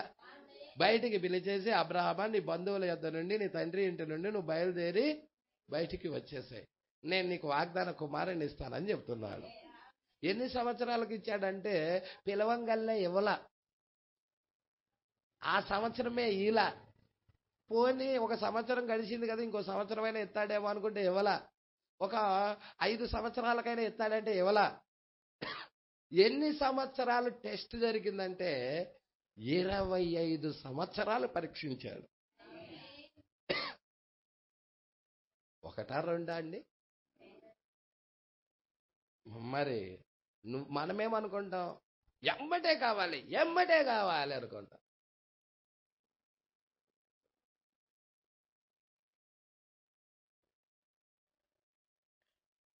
ఎమ్మటే కావాలి, నాకు ఇప్పుడే కావాలి, ఇప్పుడే కావాలనుకుంటాం. కానీ దేవుడు అలాగా తొందరగా ఇచ్చేవాడు కాదు. హల్లెలూయా. పరీక్షిస్తాడు, ఖచ్చితంగా పరీక్షిస్తాడు దేవుడు. హల్లెలూయా. అబ్రహామును పరీక్షించాడు. ఎన్ని సంవత్సరాలు పరీక్షించాడు అనుకున్నావు? 25 సంవత్సరాలు పరీక్షించాడు. ఎక్కడన్నా కానీ అవిశ్వసిస్తాడేమో, నమ్మకుండా ఉంటాడేమో అని పరీక్షించాడు. ఎక్కడ అబ్రహాములో ఎంత మాత్రము కూడా అవిశ్వాసం అనేదే లేదు. అబ్రహాం భార్య అయిన శారా మాత్రం అవిశ్వసించింది. నేను ముసలిదాన్ని కదా, నేను వృద్ధుని కదా, నాకు పిల్లలు ఎలా పుడతారు, నా భర్త కూడా వృద్ధుడు కదా అని అపనమ్మకం శారాకొచ్చిందేమో గాని అబ్రహాముకు మాత్రం రాలా. అబ్రహాం మాత్రం దేవుడు చెప్పాడు ఇస్తానని ఇస్తాడు, అంతే. ప్రజలా ఎటువంటి విశ్వాసం అండి! ఈరోజు అబ్రహాము కలిగి ఉన్న ఆ విశ్వాసము సంఘము కలిగి ఉన్నట్టయితే ఎంత మేలో, ఎంత ఆశీర్వాదమో, ఎంత దీవెనో. మీరు చూడండి, వాళ్ళు కలిగి ఉన్న దేవుడు చెప్పాడు జరిగిద్ది అని గట్టిగా పట్టుకున్నారు. వాళ్ళు ఆ విశ్వాసాన్ని గట్టిగా పట్టుకున్నారు. మరి షడ్రక్ మేషక్ అబేద్నెగోలు కూడా విశ్వాసాన్ని గట్టిగా పట్టుకున్నారా? దేవుడు చెప్పాడు, మోషే దగ్గర చెప్పాడు. ఏం చెప్పాడంటే, మోషే ద్వారా ఏం చెప్పాడంటే 10 ఆజ్ఞల్లో ఏ విగ్రహమునైనను మీరు చేసుకోవద్దు, ఆ విగ్రహానికి సాగిలపడవద్దు, ఆకాశం అందు కానీ భూమి అందు కానీ భూమి కింద ఉండే నీళ్ళ యందు కానీ దేని రూపమును మీరు చేసుకోవద్దు, వాటికి సాగిలపడద్దు అని చెప్పాడా లేదండి? మరి బబులోను సామ్రాజ్యంలో నెబుకద్నెజర్ రాజు ఒక ప్రతిమను చేయించి దానికి సాగిలపడండి అందరూ అని చెప్పారు. అయితే దేవుడు ఆజ్ఞను వాళ్ళు గట్టిగా పట్టుకున్నారు. షడ్రక్ మేషక్ అబేద్నెగోలు గట్టిగా పట్టుకున్నారు. వాళ్ళు నమ్మిన ఆ వాక్యాన్ని, విశ్వసించిన ఆ వాక్యాన్ని గట్టిగా పట్టుకున్నారు. మేము మండుచున్న వేడిమి గల అగ్నిగుండంలోకి వెళ్ళటానికైనా సిద్ధమేన అన్నారు వాళ్ళు. చూసారంటే వాళ్ళ విశ్వాసం ఎంత పవర్ఫుల్ గా ఉందో. హల్లెలూయా. ఈరోజు మనము కూడా ఈ వాక్యము పట్ల, ఈ ప్రత్యక్షత పట్ల విశ్వాసం బలముగా ఉండాలి. హల్లెలూయా. అందుకే 4 కార్యాలండి. మీరు ఈ 4 కార్యాలు చాలా జాగ్రత్తగా పట్టుకోండి. ఈ 4 జీవుల యొక్క అభిషేకం మీరు కలిగి ఉండాల్సిందే ఎత్తబాటులో వెళ్ళాలంటే. ఏంటి 4 జీవుల అభిషేకం చెప్పండి? సింహము, దూడ, మనుషుని ముఖము, ఎగురుచున్న పక్షిరాజు. మీరు జీవులు చెప్పారు, అభిషేకాలు చెప్పండి. మీరేం పలికారు? నా దగ్గర గుర్తులు పలికారు. మీరేం పలికారు? సూచనలు పలికారండి. అరణ్యంలో మోషే ఇత్తడి సర్పం ఎత్తాడు అని సూచన అది. ఇంకోటి చెప్పంటారా? మొదటి ముద్ర విప్పినప్పుడు తెల్లని గుర్రం కనబడినది. హల్లెలూయా. తెల్ల గుర్రం మీద ఒకడు ఎక్కాడు. వాడి చేతిలో ఒక విల్లున్నది. వాడికి ఒక కిరీటం కలిగి ఉన్నాడు. వాడు జయించుటకు బయలు వెళ్ళాడు. ఏంటది?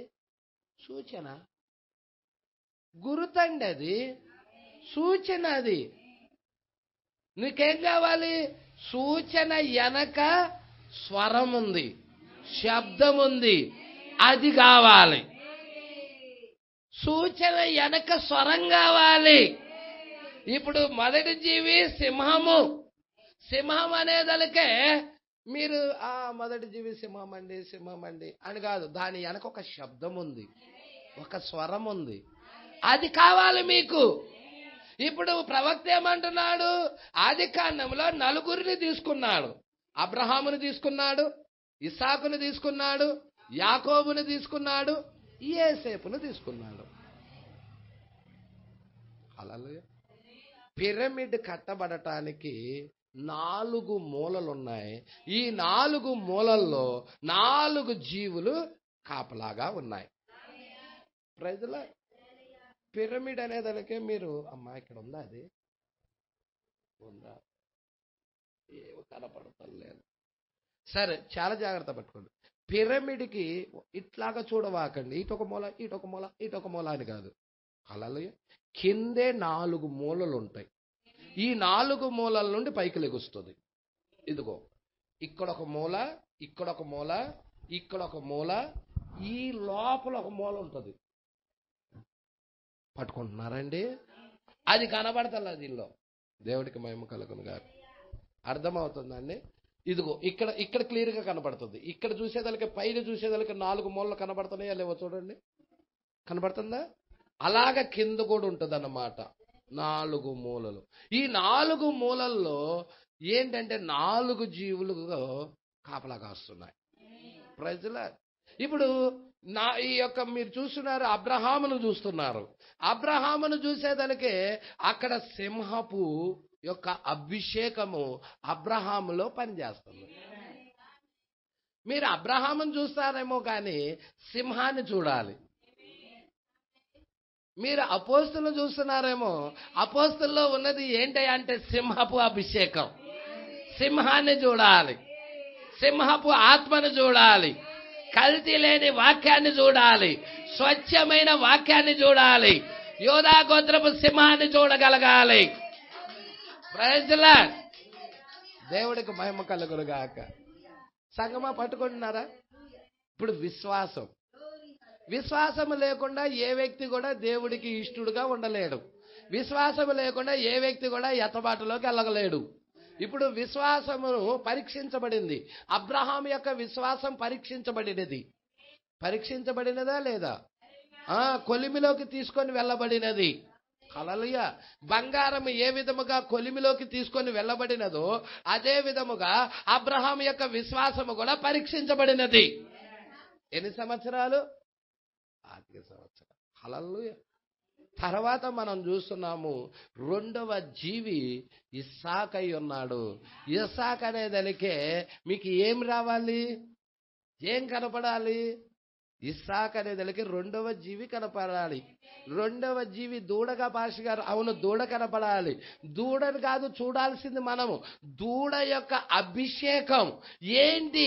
దూడ యొక్క అభిషేకం, దాని వెనకాల ఉన్న వర్తమానం ఏంటి, దాని వెనకాల ఉన్న స్వరం ఏంటి, అది చూడగలగాలి మనం. ఆ దూడ వెనకాల ఉన్న స్వరం ఏంటో చూడగలగాలి, ఆ సూచన వెనకాల ఉన్న స్వరం ఏంటో చూడగలగాలి. ఇప్పుడు దాన్ని చూడాలంటే మనం ఎక్కడికి వెళ్ళాలి? ఇస్సాకు దగ్గరికి ప్రయాణం చేసుకుంటూ వెళ్ళాలి. ఇస్సాకు దగ్గరికి వెళ్ళినట్లయితే ఇస్సాకులో ఆ గుణలక్షణం బయటికి తీసుకొచ్చాడు. అబ్రహాములో ఎలాగ బయటికి తీసుకొచ్చాడో ఇస్సాకులో ఆ అభిషేకాన్ని బయటికి తీసుకొని వచ్చాడు. ఏంటది? విధేయత, ప్రేమ, లోబడటం, తండ్రికి విధేయుడు అవటం. మరి యేసుక్రీస్తులో ఈ 4 జీవుల యొక్క అభిషేకాలు చూస్తావా నువ్వు? కనబడతాయా? మరి దేవుడికి విధేయుడుగా ఉన్నాడా? నా తండ్రి చూయించిందే నేనేం చేయటం లేదన్నాడు. నా తండ్రికి విధేయుడుగా ఉన్నానన్నాడు. యేసుక్రీస్తు చెప్పలేదా? ప్రజల్లా మరి యేసుక్రీస్తు ఆ వాక్యం పట్ల ఎంత విశ్వాసం కలిగి ఉన్నాడు? హల్లెలూయా. ఆ పలుకబడిన మాట పట్ల ఎంత విశ్వాసం కలిగి ఉన్నాడు? హల్లెలూయా. పట్టుకుంటున్నారా అండి? ఆ 4 జీవుల యొక్క అభిషేకం నువ్వు క్రీస్తులో చూడగలుగుతావు. ఆ 4 జీవుల యొక్క అభిషేకం భక్తుల్లో కూడా చూడగలుగుతావు. హల్లెలూయా. ఆ స్వరం చూడగలుగుతావు. దేవుడికి మహిమ కలుగును గాక. వెళ్ళిపోయి బలి ఇవ్వబోతున్నారు. ఎవరు? అబ్రహాము తన ఒక్క కానున్న ఒక కుమారుడైన ఇస్సాకుని బలి ఇవ్వబోతున్నాడు. బలి ఇవ్వబోతున్నప్పుడు విధేయుడు అయ్యాడా లేదా? విధేయుడు అయ్యాడా లేదా? అయ్యాడు. ప్రజల విధేయుడు అయ్యాడు. యేసుక్రీస్తు తండ్రి చిత్తము. ఆయన యేసుక్రీస్తు గురించి ఏం రాసి ఉన్నాడంటే, లోక పాపాలు మోసుకొని పోవు దేవుని గొర్రెపిల్ల. ఆయన బలవ్వాలి, బలి పశువుగా వచ్చాడు. మరి ఆ బలి అవ్వబోతున్నప్పుడు విధేయుడు అయ్యాడా లేదా? అన్నాడు, ఇలా అన్నాడు, తండ్రి నీ చిత్తమైతే ఈ గిన్నె నా యొద్ద నుండి తొలగించు అన్నాడు. అంటే ఈ శ్రమలు తీసే, ఈ యొక్క సిలువను తీసే అన్నాడు. కానీ ఆయన అన్నాడు మరలా, తండ్రి నీ చిత్తమే సిద్ధించునుగాక. ఎలాగ అప్పగించుకున్నాడో చూసారండి, ఎలా సమర్పించుకున్నాడో. విధేయత, ప్రేమ, తండ్రి చిత్తానికి అప్పగించుకోవటం. నువ్వు 2వ జీవి యొక్క అభిషేకం అలా కనపడుతుంది. సంఘకాలాల్లో నువ్వు చూడగలుగుతావా? అది ఆ దూడ అభిషేకం దగ్గర ఎంతమంది బలైపోయారో చూడగలుగుతారా? వాక్యానికి లోబడి ఎంతమంది విధేయులై లోబడి చనిపోయారో చూడగలుగుతారా? మూడవ జీవి కాలమే మీరు చూస్తున్నారు. మూడవ జీవి ఏంటది? అంటే మనుషుడి ముఖం, అంటే మనుషుడి ముఖం గురించి ఆలోచిస్తున్నారా? దాని వెనక ఒక అభిషేకం ఉన్నది, దాని వెనక ఒక ఆత్మ ఉన్నది, దాని వెనక ఒక స్పిరిట్ ఉన్నది, ఒక స్వరం ఉన్నది. అది పట్టుకోవాలి. అది ఎవరిలో కనబడుతుంది? నీకు యాకోబులో కనబడుతుంది. ప్రైజ్లా యాకోబు కృప. హల్లెలూయా. పట్టుకుంటున్నారా? ఎన్నిక, కృప, ఎన్నిక కాబడిన ఆయనలో ఆయన క్రియలను బయలుపరుస్తా ఉన్నాడు. యాకోబులో క్రీస్తును ప్రత్యక్షపరుస్తా ఉన్నాడు. హల్లెలూయా. పట్టుకుంటున్నారండి? నాలుగవది పక్షిరాజు. ఇది ఎవరిలో కనబడుతుందండి? పక్షిరాజు అనేదానికి పక్షిరాజు కాదు, పక్షిరాజు యొక్క ఆత్మ పట్టుకోవాలి. ఇది ఎవరిలో కనబడుతుందంటే పరిశుద్ధ గ్రంథంలో యోసేపులో కనబడుతుంది. హల్లెలూయా. యోసేపు పరిపూర్ణుడు, పరిపూర్ణత. అవునా? యోసేపు ఫలించడి కొమ్మ. దేవుడికి మహిమ కలుగును గాక. యోసేపులో మనం పక్షిరాజు అభిషేకం చూడగలుగుతాం. 4 జీవుల యొక్క అభిషేకము మనము ఆ ప్రవక్తల్లో చూడగలుగుతున్నాము. అందుకే ఇక్కడ అంటా ఉన్నాడు, మీరు అక్షరము పట్టుకుంటే ఫట్, అక్షరము చంపును, ఆత్మ. అక్షరము సూచన కాదు మనకు కావాల్సింది, సూచన వెనక ఉన్న స్వరం కావాలి. అయ్యా తెల్లగుర్రం ఏముంది? క్రీస్తు విరోధి. నో, ఏదో 1-2 నిమిషాల్లోది కాదు. బైబిల్ ప్రారంభం నుండి అది ఏ విధముగా పనిచేసుకుంటా వస్తా ఉన్నదో అది నువ్వు చూడగలగాలి. అప్పుడే నువ్వు దాన్ని తిన్నట్టు గుర్తు, అప్పుడే దేవుడు నీకు బయలుపరిచినట్టు గుర్తు. ప్రైజ్లా. ఇక్కడ జాగ్రత్తగా పట్టుకో. ఇక్కడ సూచనలు, గుర్తులు పట్టుకోవాలి. మీరు జాగ్రత్తగా పట్టుకుంటారని నేను అక్కడ దాకా తీసుకుని వెళ్ళటం జరిగినది. ఏంటి డ్రమ్ డ్రమ్ అంటుంది? హల్లెలూయా. సరే చూడండి. మరియు దేవుడు దానిని అక్కడ ఉంచెను. దేవుడు అక్కడ ఉంచాడు ఆ సూచనని. మరియు వారు దానికి వాగ్దానం చేయబడిన కాలము వచ్చే వరకు, ఆ రాబోయే ప్రవక్తలు వచ్చు వరకు ఆ విధముగానే ఉండెదరు. ఇక చూడలేరు వాళ్ళు. ఆ వాగ్దానం చేయబడిన కాలము వచ్చే వరకు కూడా చూడలేరు. మీరు చూడండి, వాగ్దాన వాక్యాన్ని చూసే కాలం ఏంది? ఏ కాలం అది? వాగ్దాన వాక్యాన్ని, అన్ని జనులకు ఇవ్వబడిన వాగ్దాన వాక్యాన్ని చూసే కాలం ఏంటి? ఏ కాలము చూడగలుగుతుంది? ఇక్కడ 7 సంఘ కాలాలు ఉన్నాయి. 7 సంఘ కాలాలలో ఏ కాలము వాగ్దానము చేయబడిన వాక్యాన్ని చూడగలిగిన కాలం అంటే, మీరు చూసినట్టయితే ఎత్తబడే ముందు వచ్చే కాలమే వాగ్దానం చూసే కాలం. వాగ్దాన భూమికి వెళ్ళే ముందుగా వచ్చే జనులు. మరి ఈ కాలంలో మనము వాగ్దాన భూమిలోకి వెళ్ళబోతున్నామా? ఏంటి మనకివ్వబడిన వాగ్దాన భూమి? ఏమన్నది భాష గారు? మనకివ్వబడిన వాగ్దాన భూమి ఏదో ఏదో దేశం ఏమన్నా ఇస్తాడా అనుకుంటున్నారా? No no no no. నీ థియోఫనీ. వాగ్దాన భూమి ఏంటి? నీ థియోఫనీ. మరి ఆ వాగ్దాన భూమిని స్వతంత్రించుకోవటం అంటే అర్థం ఏంటి? నీ థియోఫనీని నీవు స్వతంత్రించుకోవటం, పొందుకోవటం. పాస్టర్ గారు అది నాదే కదా, మరి నేను పొందుకోవటం అంటే ఏంటి అంటే, నీ థియోఫనీ అసలు నీ నుండి ఎందుకు దూరమైంది? నీ నుండి దూరమైన ఉద్దేశం ఏంటి? ఒక మానవుడి దగ్గర నుండి నీ థియోఫనీ నీ నుండి ఎందుకు దూరమైందయ్యా అంటే, మానవుడు పాపము చేయటం ద్వారాగా అది వెళ్ళిపోయినది. ఇప్పుడు నీలో పాపం తీసేయబడితే అది వస్తుంది. నీలో ఏం తీసేయబడాలి? పాపం తీసేయబడాలి. ఇప్పుడు పాపం తీసేయబడటానికి భూమికి ఆకాశానికి మధ్య వేలాడిన యేసుక్రీస్తు యొక్క రక్తము మాత్రమే పాపాన్ని తీసేయగలుగుతుంది. ప్రజలా, ఇప్పుడు నువ్వు ఆయన విశ్వసించకుండా నీలో పాపం పోదు. ఈ వర్తమానం అంగీకరించకుండా మనలో పాపం పోదు. ప్రజలా, అందుకేమంటున్నాడు చూడండి, చాలా జాగ్రత్తగా పెట్టుకోండి. వాగ్దానం చేయబడిన కాలం వచ్చే వరకు, ఆ రాబోవు ప్రవక్తలు వచ్చు వరకు, అక్కడైతే 7వ బూర కింద ప్రవక్తలు, ఆఖరి అర్ధవారములో ప్రవక్తలు. కానీ పాస్టర్ గారు మీరు ఏం మాట్లాడుతున్నారు పాస్టర్ గారు? నేను బూరల గురించి మాట్లాడుతున్నాను, ముద్రల గురించి మాట్లాడుతున్నాను. బూరలేమో యూదులకు ఇవ్వబడ్డాయి, ముద్రలేమో అన్ని జనులకు ఇవ్వబడ్డాయి. వాళ్ళకి ఆఖరి బూర ఏంటంటే 7వ బూర, మనకి ఆఖరి ముద్ర ఏంటంటే 7వ ముద్ర. అక్కడ వాళ్ళకి ఆఖరి బూర కింద 2 ప్రవక్తలు వస్తారు, మనకి ఆఖరి ముద్ర కింద 1 ప్రవక్త వస్తాడు. నేను బూరలు ముద్రలు రెండింటిని కంపేర్ చేస్తున్నాను. ప్రజల, వారికి 7వ బూర ఉంది, వారికి ఆఖరి అర్ధవారం ఉన్నది, మనకి 7వ ముద్ర ఉంది, మనకి ఆఖరి అర్ధగంట ఉంది. హల్లెలూయా, సంగమా పట్టుకుంటున్నారు.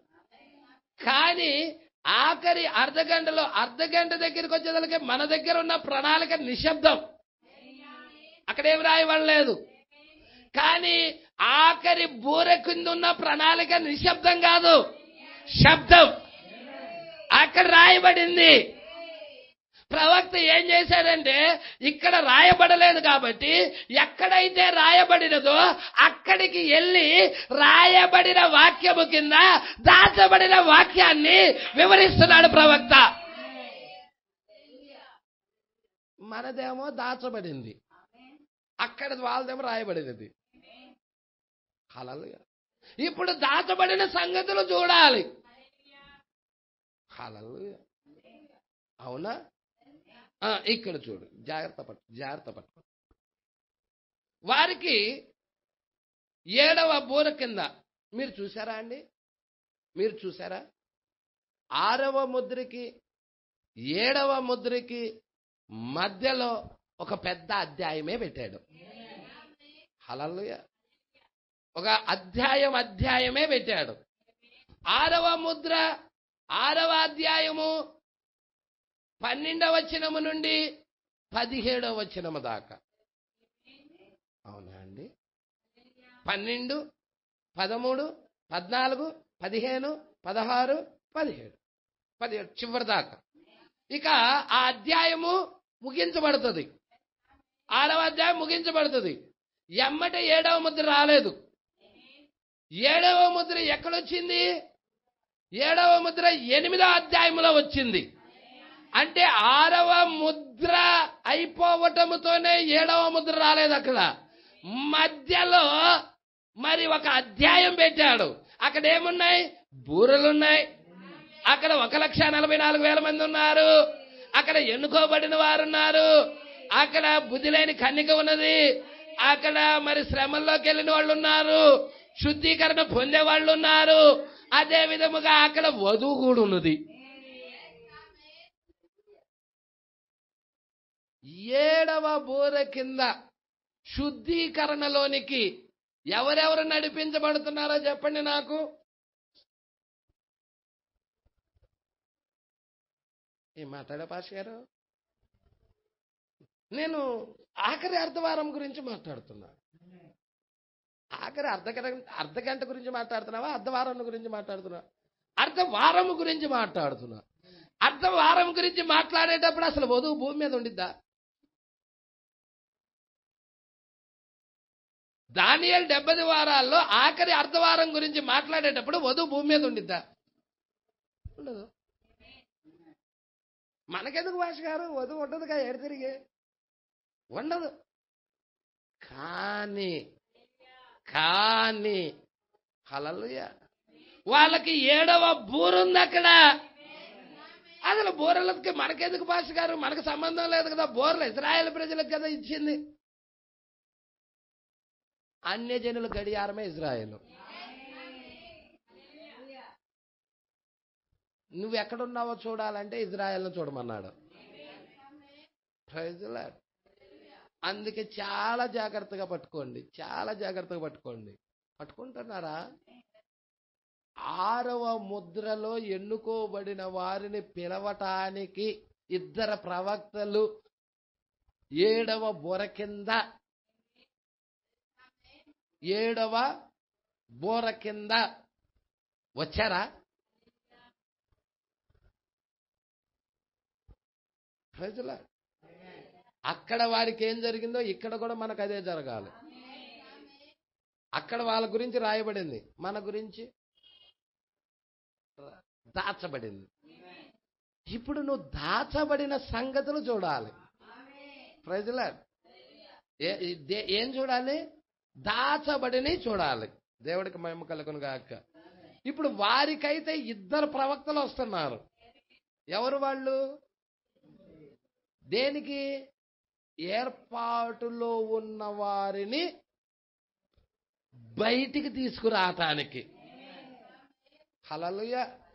పాష గారు, వారిలో ఏర్పాటులో ఉన్న వారిని, ఆ లక్షల మంది ప్రజల్లో ఏర్పాటులో ఉన్న వారిని బయటికి తీయటానికి 2 ప్రవక్తలు రావాలా పాష గారు? రావాలి. దేవుడు ముందుగానే ఏర్పాటు చేసుకున్నాడంటావా? ఎవరు రక్షించబడరో, ఎవరు రక్షించబడతారో ఆయన ముందుగానే ఏర్పరచుకున్నాడంటావా? 7వ బూర కింద ఏర్పాట్లో ఉన్నట్టయితే మరి 7వ ముద్ర సంగతి ఏమంటావు? 7వ ముద్రలో ఉన్న వధువు సంగతి ఏమంటావు? హల్లెలూయా. ఇక్కడ కూడా వధువు, ఏర్పాటులో ఉన్న వధువు ఉండాలా? ఎన్నిక కాబడిన వధువు ఉండాలా? బయటికి పిలవబడే వధువు ఉండాలా? బయటికి పిలవటానికి ఒక వర్తమానికుడు ఈమె దగ్గరికి వచ్చి ఉండాలా? ఏర్పరచుకున్న వారిని పోగు చేయటానికి. మీకు కావాలా రిఫరెన్స్? నేను 7వ బోర చూపిస్తున్నా మీకు. హల్లెలూయా. 7వ బోర ఎంతమందికి తెలుసు? హెర్మగెద్దెను యుద్ధమని. 7వ బోర 6వ ముద్రలో ఉందని ఎంతమందికి తెలుసు? హల్లెలూయా. 6వ ముద్రలో 7వ బోర ఉంది పాస్టర్ గారు. ఉన్నది. ఎందుకంటే 7వ ముద్ర నిశ్శబ్దం కాబట్టి 7వ బోర కూడా 6వ ముద్రలోనే ఉన్నది. హల్లెలూయా. మీరు చూడండి, 7వ బోరలో ఏం జరుగుతుందో మత్తయి రాశాడు. ఏంటి పాషి గారు, మత్తయి సువార్తలో బోరల గురించి రాశాడా? రాశాడు. హల్లెలూయా. పట్టుకుంటున్నారా? మరి మత్తయికి ఆ రెవల్యూషన్ ఇచ్చింది ఎవరు? దేవుడే. రెవల్యూషన్ ఇచ్చి మత్తయి రాశాడు. ఇక్కడ యేసు చెప్పిన సంగతులు రాస్తున్నాడు. యేసు మత్తయి 24లో ముద్రలు ఇప్పుతున్న అధ్యాయం, యేసు మాట్లాడుతున్న అధ్యాయం. మీకు తెలుసు కదా యేసు మాట్లాడుతున్న అధ్యాయం అని, ముద్రలు ఇప్పుతున్న అధ్యాయం అని.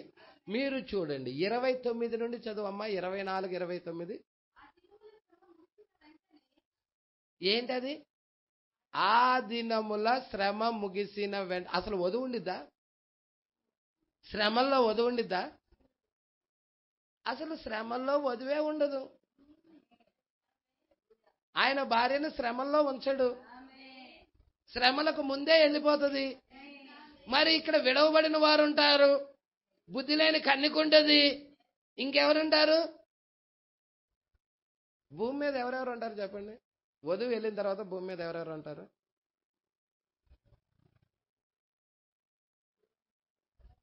బుద్ధి లేని కన్నుకుంటది ఒకటి చెప్పారు. ఇంకెవరుంటారు? ఎంతమందికి తెలుసు 6వ ముద్ర శుద్ధీకరణ ముద్రని? ఏంటి పాస్టర్ గారు ఏం మాట్లాడారు? 6వ ముద్ర శుద్ధీకరణ ముద్ర. Praise the Lord. 6వ ముద్ర శుద్ధీకరణ ముద్ర. మన శుద్ధీకరణ వచ్చేదలకే సిలువలో జరిగింది. అందుకే మనము శ్రమలలోకి వెళ్ళం.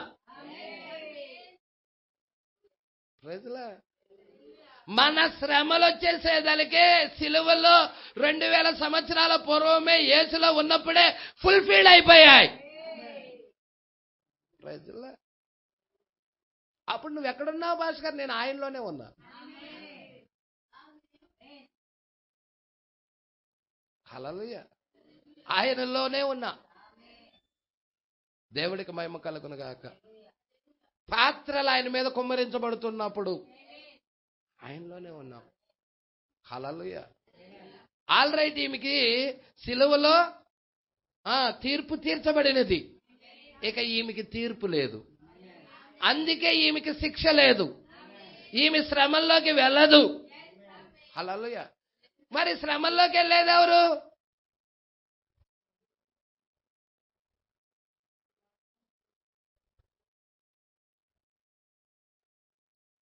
బుద్ధి లేని కన్యకి వెళ్తుందా? శ్రమల్లోకి వెళ్తుందా? వెళ్ళదా? బుద్ధి లేని కన్యక శ్రమల్లోకి వెళ్తుంది. 1,44,000 మంది శ్రమల్లో ఉంటారా? మృగం చంపుతుంది కదండి వాళ్ళని. హల్లెలూయా. ఆ క్రూర మృగం చంపుతుంది కదండి వాళ్ళని. 5వ ముద్రలో అన్నాడు కదండి. ఏమన్నాడు 5వ ముద్రలో? మీరే చూడండి, ముద్రలు చూడండి. ముద్రలు చూడాలి మీరు, చాలా జాగ్రత్తగా గమనించాలి ముద్రలు. ఆయన 5వ ముద్రను విప్పినప్పుడు దేవుని వాక్యము నిమిత్తము, తామిచ్చిన సాక్ష్యము నిమిత్తము వధించబడిన వారి ఆత్మలను వీళ్ళు కొత్త జన్మ పొందల. వీళ్ళు యేసుక్రీస్తు యొక్క సాక్ష్యము నిమిత్తము కాదు, దేవుని వాక్యము నిమిత్తం, తామిచ్చిన సాక్ష్యము నిమిత్తం. ఇంతకీ తామిచ్చిన సాక్ష్యం ఏంటంటే ప్రవక్త క్లియర్గా చెప్పాడు, వారు యూదులమని చెప్పుకున్నందుకు వారిని చంపేశారు. ఎప్పుడు జరిగింది పాస్టర్ గారు అదంటే ప్రవక్త క్లియర్గా ఆన్సర్ ఇచ్చేశాడు. అది ఎప్పుడు జరిగిందంటే మొదటి ప్రపంచ యుద్ధము, 2వ ప్రపంచ యుద్ధములో చంపబడిన యూదులు. మొదటి ప్రపంచ యుద్ధము, 2వ ప్రపంచ యుద్ధంలో చంపబడిన యూదులు ఎక్కడికి వెళ్ళారు? 5వ ముద్రలో బలిపీఠం కిందకి వెళ్ళిపోయారు. మరి ఆ లేఖనము మొదటి ప్రపంచ యుద్ధము, 2వ ప్రపంచ యుద్ధము జరిగిందా జరగలేదా? ఇంకా మనం ఇక్కడే ఉన్నాం.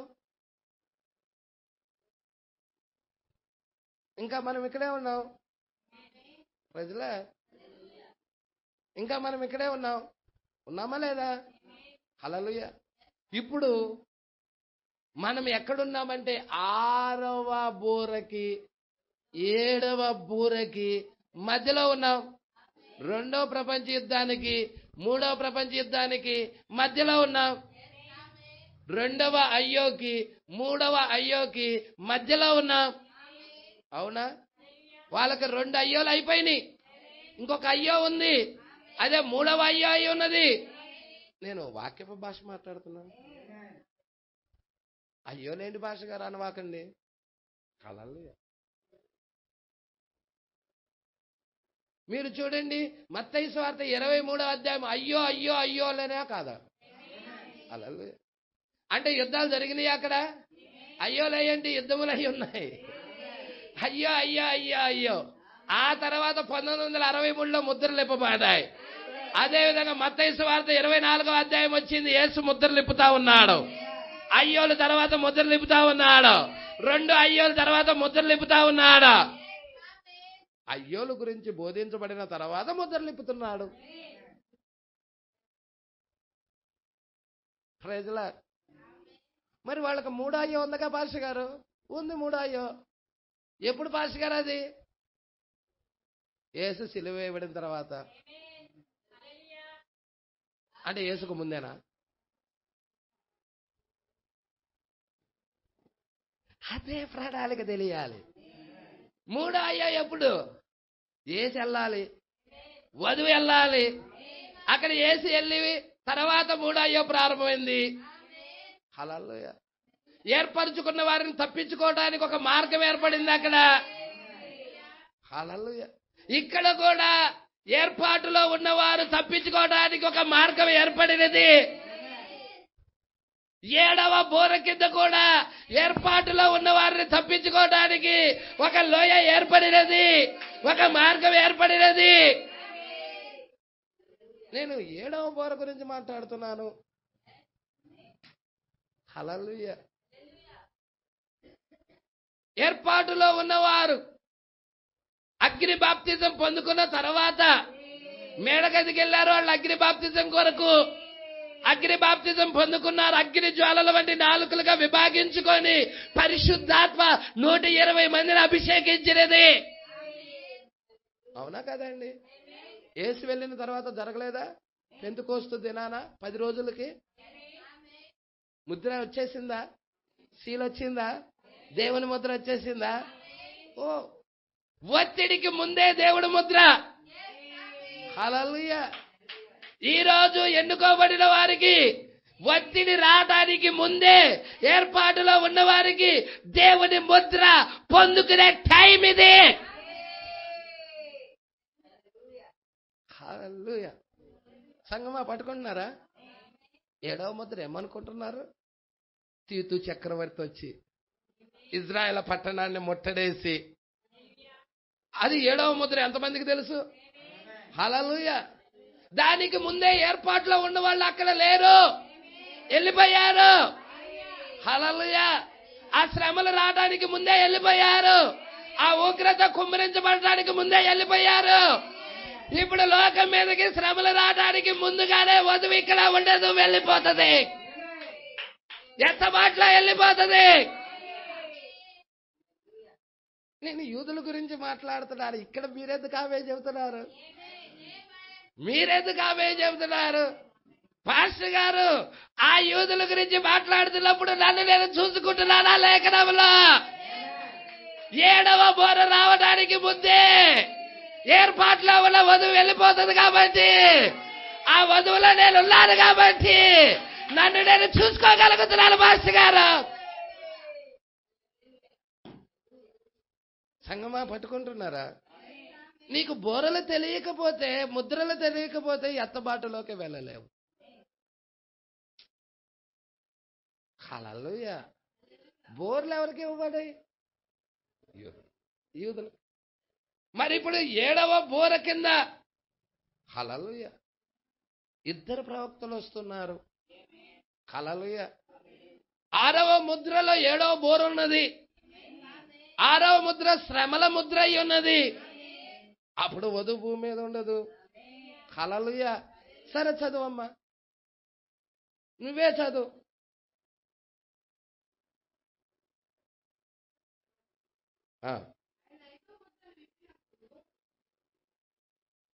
మత్తయి సువార్త 24వ అధ్యాయం.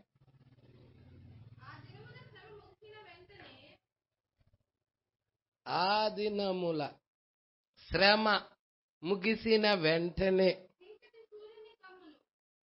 చీకటి సూర్యుని, అంటే భూమి మీద ఎవరో ఉండాలి.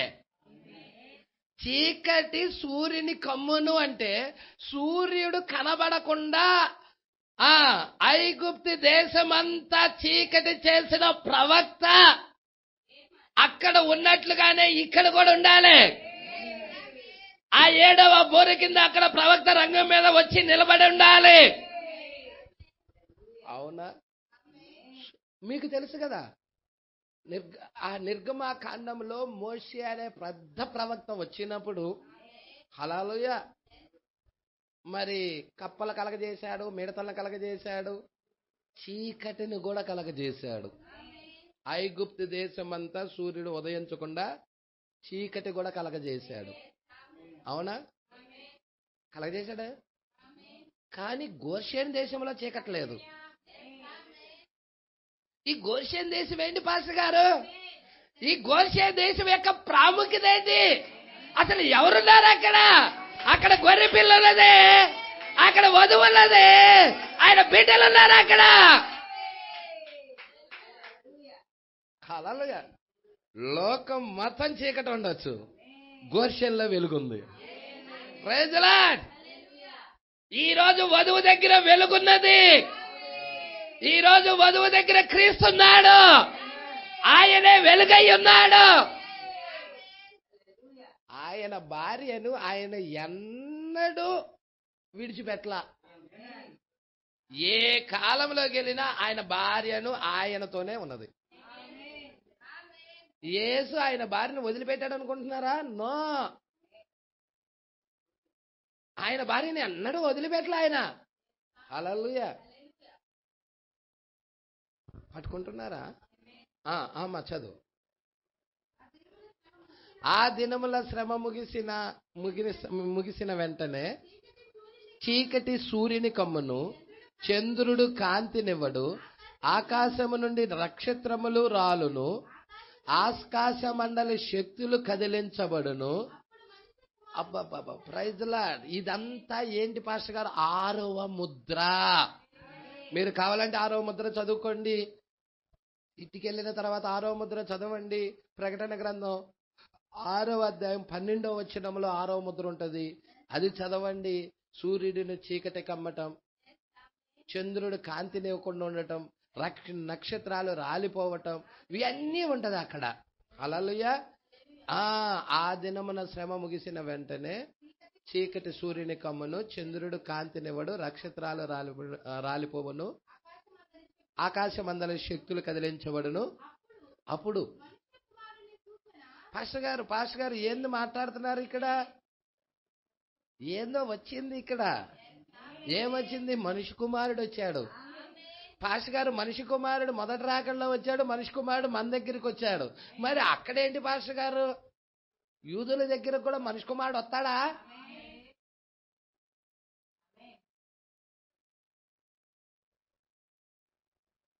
మొదటి రాకడలో మనిషి కుమారుడు వచ్చాడుగా. వచ్చాడా? వచ్చాడు. 2000 సంవత్సరాల క్రితం మనిషి కుమారుడు రాలేదా భూమి మీదకి? సిలువ వేయబడిన ఆయన పేరు మనిషి కుమారుడే. విచిత్రం ఏంటంటే, ఒక ఎంటై మెసేజ్ పాస్టర్ కలిశాడు. సిలువ వేయబడిన యేసుక్రీస్తు మనిషి కుమారుడా కాదా? ఇక్కడ ఉన్న వాళ్ళు ఎంతమంది నమ్ముతున్నారా చెప్పండి? 100% నమ్ముతున్నారా? నమ్ముతున్నారా లేదా? ఎంటై మెసేజ్ పాస్టర్ ఏమంటుండంటే, ఇది మనిషి కుమారుడే గాని యేసు కాదంట.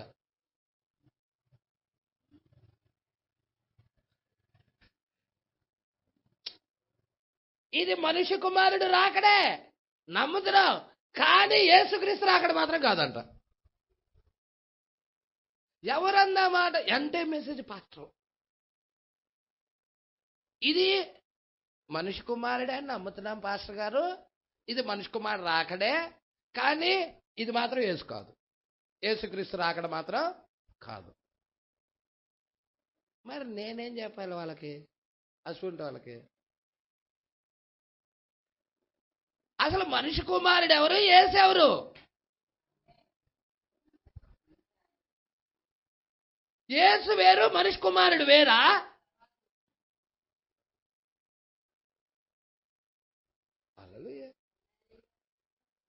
నేను ఆయననని మీరు విశ్వసించకపోతే మీరు మీ పాపంలో ఉండి చనిపోతారని మొదటి రాకడలో యేసు మాట్లాడాడు. ఈ రోజు ట్రిక్ ఏంటో తెలుసా? ఎంటై మెసేజ్లో ఉన్న పెద్ద గొడవ ఏంటో తెలుసా? అయ్యో ఇది రాకడ కాదు, ఇది యేసుక్రీస్తు రాకడ కాదు, ఇది మనిషి కుమారుడే. ఎందుకు? లోక 21 ఒప్పుకోకపోతే వాడికి లేదు. లోక 21:27లో మనిషి కుమారుడు ప్రభావంతోను మహామహిమతోను మేఘం ధరించుకొని వస్తాడని ఉందిగా. ఇప్పుడు మనిషి కుమారుడు వచ్చాడు అంటే హల్లెలూయా నమ్మాలి కదా. ఇప్పుడు మనిషి కుమారుడు వచ్చాడని నమ్మాలిగా.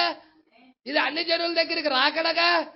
అయితే ఎంటై మెసేజ్ వాళ్ళు ఇక్కడ అపవాది చేస్తున్న విధానం ఏంటంటే, ఇది మనుష్య కుమారుడే కానీ యేసుక్రీస్తు మాత్రం కాదు.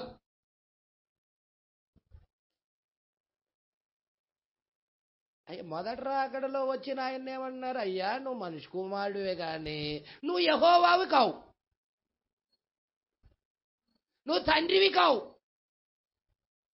ఆ రోజు యూదులు ఎలాగా గుడ్డిగా ఉండిపోయారో మెసేజీలో నేను చెప్తుందే,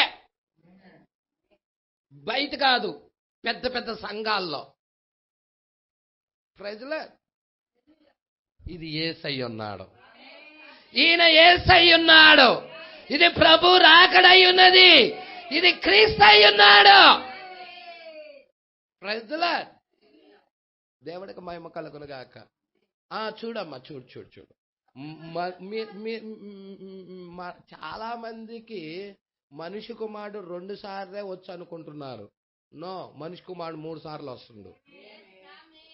యూదుల దగ్గరికి వచ్చాడు, అన్ని జనులైన మన దగ్గరికి వచ్చాడు.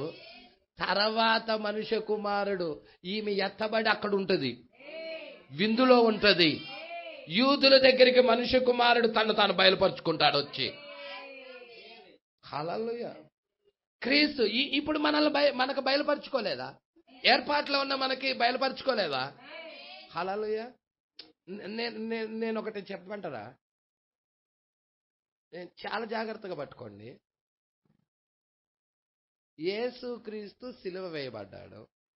యేసు క్రీస్తు బోధల విన్నవారు, యేసుక్రీస్తు వస్త్రధారణ చూసిన వారు యేసును గురించి మాట్లాడుకుంటా అమ్మాయి మార్గంలో కొన్ని రోజుల తర్వాత వెళ్తా ఉన్నారు.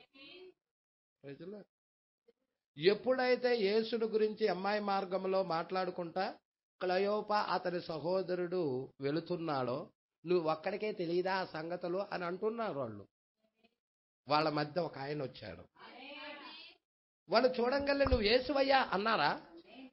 అసలు గుర్తుపట్టారా? ఈయన రూపాన్ని మార్చుకున్నాడు. ఈయన రూపము మార్చుకున్నాడు, వేరే రూపంలో ఉన్నాడు. యేసు అంతకు ముందున్న రూపంలో లేడు. Praise the Lord. ఈయన వేరే రూపంలో ఉన్నాడు, రూపాన్ని మార్చుకుని ఉన్నాడు. వాళ్ళతో నడుస్తా ఉన్నాడు, వాళ్ళతో నడుస్తుంది యేసే, వాళ్ళతో మాట్లాడుతుంది యేసే, అయినా వాళ్ళు గుర్తుపట్టలేదు. అయితే అక్కడ దేవుడు వారిని గుర్తుపట్టడానికి ఇచ్చిన సూచన ఏంటో చెప్పండి.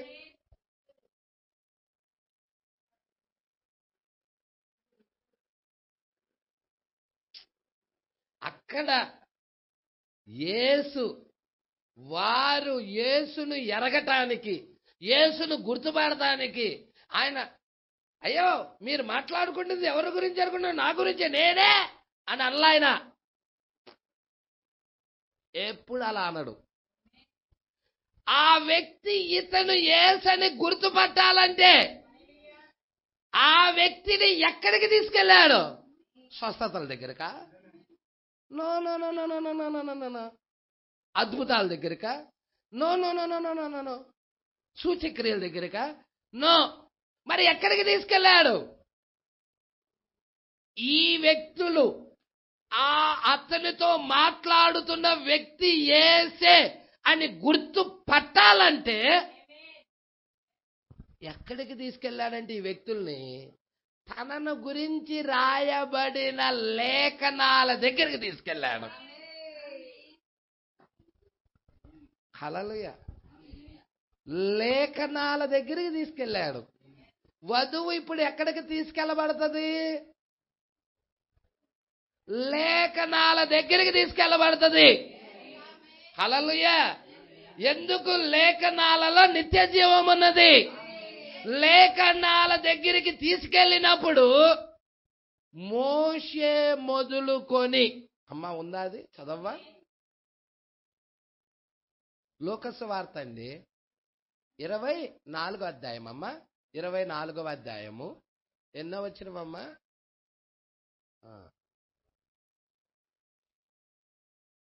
చదమ్మా అక్కడే. మోషే మొదలుకొని సమస్త, ఏంటమ్మా ఎత్తుకుంటున్నారు?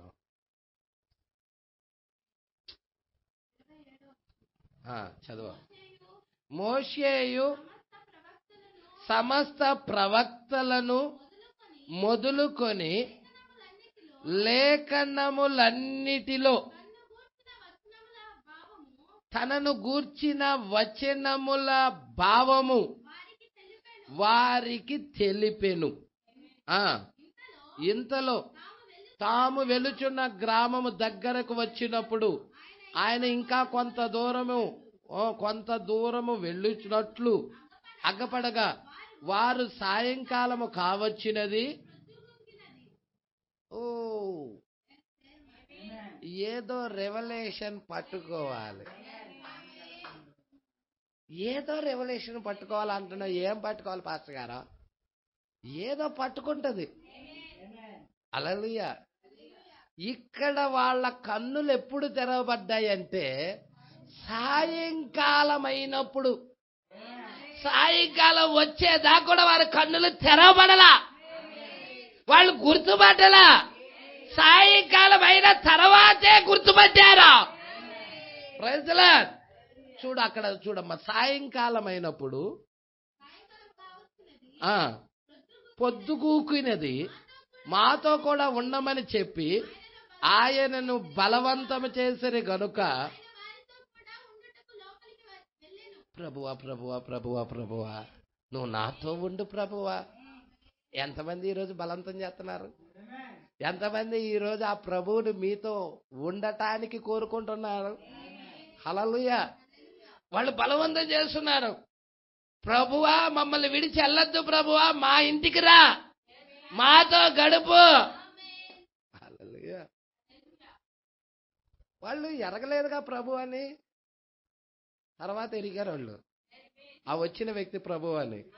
చూడండి, ఆయన వారితో కూడా భోజనమునకు కూర్చున్నప్పుడు ఒక రొట్టెను పట్టుకొని స్తోత్రము చేసి దాన్ని విరిచి వారికి పంచిపెట్టగా వారి కన్నులు తెరవబడి ఆయన గుర్తుపట్టిరి. అంతటా ఆయన వారికి అదృశ్యుడాయను. అప్పుడు వారు ఆయన త్రోవలో మనతో మాట్లాడుచు లేఖనాలు మనకు బోధించుచున్నప్పుడు మన హృదయము మనలో మండుచుండలేదా అని ఒకనితో ఒకడు చెప్పుకొనిరి.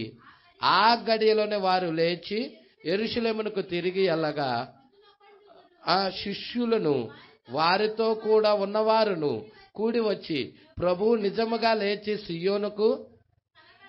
సీమోనునకు కనబడినని చెప్పుకొనుచుండిరి. వారి ఇది విని త్రోవలో జరిగిన సంగతులను ఆయన రొట్టె విరుచుట వలన తమకు ఎలాగో తెలియబడినో అదియు తెలియజేసిరి. హల్లెలూయా. చూసారా అండి అమ్మాయి మార్గం యొక్క అనుభవం? సాయంకాలమైనప్పుడు ఆయన రొట్టె పట్టుకొని విరిచాడు. అప్పుడు వారి నేత్రాలు తెరవబడ్డాయి. వారి హృదయాలు లేఖనాలు మాట్లాడుతున్నప్పుడే మండినాయి.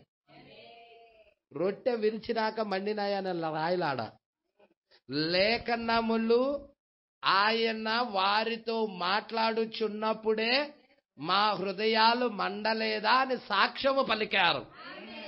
ప్రజల అంటే వాక్యము తెరవబడుతున్నప్పుడు, వర్తమానం ఇక్కడ నుండి బయలు వెళుతున్నప్పుడు మీ హృదయాలు కూడా అదే రీతిగా మండబడాలి. హల్లెలూయా. ఎప్పుడైతే మండబడ్డాయి కదా మేము యేసుని ఎరిగామని కాదు, తర్వాత రొట్టె ఆ యొక్క వాళ్ళు ఇంటికి రమ్మని బలవంతం చేశారు. సాయంకాలం అయినప్పుడు ఇంటికి వచ్చాడు, రొట్టెని పట్టుకున్నాడు, ఆ కృతజ్ఞతాస్తుతులు చెల్లించి దాన్ని విరిచాడు, నేత్రాలు తెరవబడ్డాయి. ప్రైజ్లా. ఆయన వచ్చిన పని అయిపోయినది. ఇక్కడ కూడా కొంతమంది ఉన్నారు, ఏర్పాట్లో ఉన్నవారు, ఎన్నికలో ఉన్నవారు, వారి నేత్రాలు కూడా తెరవబడబోతున్నాయి. వారు ఆయన్ని గుర్తించగలుగుతున్నారు, చూడగలుగుతున్నారు. అందుకే ఇక్కడ అంటున్నాడు చాలా జాగ్రత్త పట్టుకోండి, మీరు చాలా జాగ్రత్త పట్టుకోండి.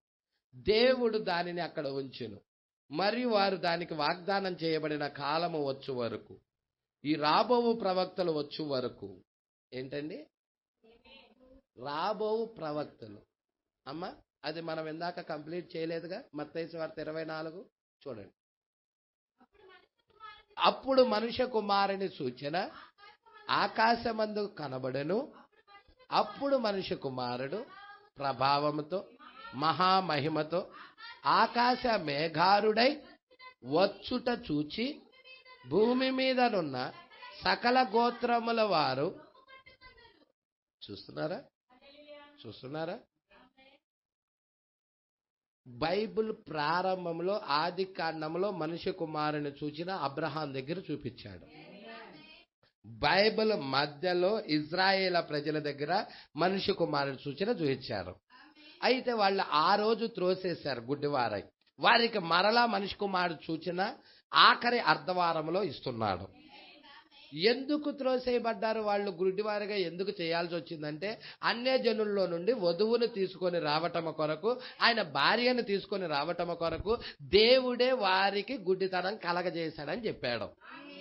దేవుడు కనుక వారికి గుడ్డితనం కలగజేయకపోయినట్లయితే, మెస్సియాను వాళ్ళు ఆ రోజే అంగీకరించినట్లయితే అన్యజనుల్లో నుండి ఒక్కడు కూడా రక్షించబడేవాడే కాదు, నిత్య జీవం పొందేవాళ్లే కాదు. యేసు లేకపోతే నిత్య జీవం లేదా పాస్టర్ గారు? లేదు. ఆయనే నిత్య జీవం. ప్రజల ఆయన అంగీకరించటమే నీకు జీవం, ఆయన త్రోసేయటం నీకు మరణం. హల్లెలూయా. పట్టుకుంటున్నారా అండి? అందుకే ఇక్కడ మనిషి కుమారుడు సూచన వాళ్ళకి మరలా ఎందుకు ఇస్తున్నాడు అంటే, దేవుడే కావాలని వారికి వధువుని రక్షించటం కొరకు, ఆయన భార్యను అన్ని జనుల్లో నుండి తేవటం కొరకు కావాలని దేవుడే వారికి గుడ్డితనం కలగజేశాడు. కాబట్టి మరలా వారికి ఆఖరి అర్ధవారం నియమించి ఆఖరి అర్ధవారంలో వారికి మనిషి కుమారుడు సూచన ఇస్తున్నాడు. ఈ విషయాలు జాగ్రత్తగా పట్టుకోవాలండి. హల్లెలూయా. ఉందా అక్కడ? 6వ ముద్రలో మనిషి కుమారుడు సూచన ఉన్నదా? 7వ బోర కింద మనిషి కుమారుడు సూచన ఉన్నదా? అందుకే ప్రకటన 10 అనేది మనిషి కుమారుడు రాకడనేది ఇటు అన్యజనులకి రాకడే, ఇటు యూదులకి రాకడే. ప్రజల అందుకంటున్నాడు, మనిషి కుమారుడు సూచన ఆకాశమందు కనబడును, అప్పుడు మనిషి కుమారుడు. ఏంటి పాస్టర్ గారు ఆ మనిషి కుమారుడు సూచన అంటే, ఆ సూచన ఏదో కాదు, మనిషి కుమారుడు ప్రభావముతో మహామహిమతో ఆకాశ మేఘారుడై వచ్చుట చూచి భూమి మీదనున్న సకల గోత్రముల వారు రొమ్ము కొట్టుకొందురు. చూసారండి? వాళ్ళు ఏడుస్తారు, ప్రలాపిస్తారు, రోధిస్తారు. జ్యేష్ఠ పుత్రుడు చనిపోతే ఎలాగా కుటుంబం ప్రలాపిస్తుందో అలాగా యేసుక్రీస్తు వాళ్ళు సిలువ వేసిన కారణాన్ని బట్టి మేమే మా ప్రభువుని సిలువ వేసుకున్నామా అని వాళ్ళు సకల గోత్రాల వాళ్ళు రొమ్ము కొట్టుకుంటారు. దాని గురించి జకర్యా ప్రవక్త ఏమన్నాడంటే, ఏ గోత్రమునకు ఆ గోత్రము ప్రత్యేకముగా వాళ్ళు ప్రలాపిస్తారని జకర్యా 12లో చెప్తున్నాడు. మీరు ఇంటికి వెళ్ళినాక జకర్యా 12వ అధ్యాయం చదవండి, దానిలో ఉంటుంది. చదవమ్మా. మరియు ఆయన గొప్ప బూరతో, ఏంటో తెలుసా గొప్ప బూర? 7వ బూర అయి ఉన్నది. 7వ బూర కింద ఇద్దరు గొప్ప బూరతో 2 ప్రవక్తలను పంపిస్తున్నాడు. గొప్ప బూరతో తన దూతలను, అక్కడ ప్రవక్తలు అని కూడా రాయలేదు, దూతలు. మీకు ఇక్కడ 7వ దూత అని ఉందే కానీ 7వ ప్రవక్త అని రాయబడలేదు. హల్లెలూయా. ఆ దూతలు ఎవరో కాదు, ప్రవక్తలే. హల్లెలూయా. ఎందుకు అలాగా చెప్తా ఉన్నాడు దూత అని అంటే, ఏర్పాటులో ఉన్న వారే చూడగలుగుతారు, ఏర్పాటులో లేని వారు దూతలు పంపుతారనే దానికే మామూలుగా అది చదువుకుంటా వెళ్తే ఏమనుకుంటారో తెలుసా, దేవదూతలను ఏమైనా పంపిస్తున్నాడేమో. సంక్షేకుల దాన్ని దేవదూతలని చెప్పేసుకుంటారు. కానీ ఏర్పాటులో ఉన్న వారికి దేవుడు బయలుపరుస్తాడు. హల్లెలూయా. వారెవరో కాదు, వ్యక్తులు, ప్రవక్తలు, మనుష్యులు. హల్లెలూయా. ఆ దూతలు ఎవరో కాదు, మనుషులు. ఎవరా మనుషులు? మోషే ఒక ఆయన, ఏలీ ఒక ఆయన. చదవమ్మా.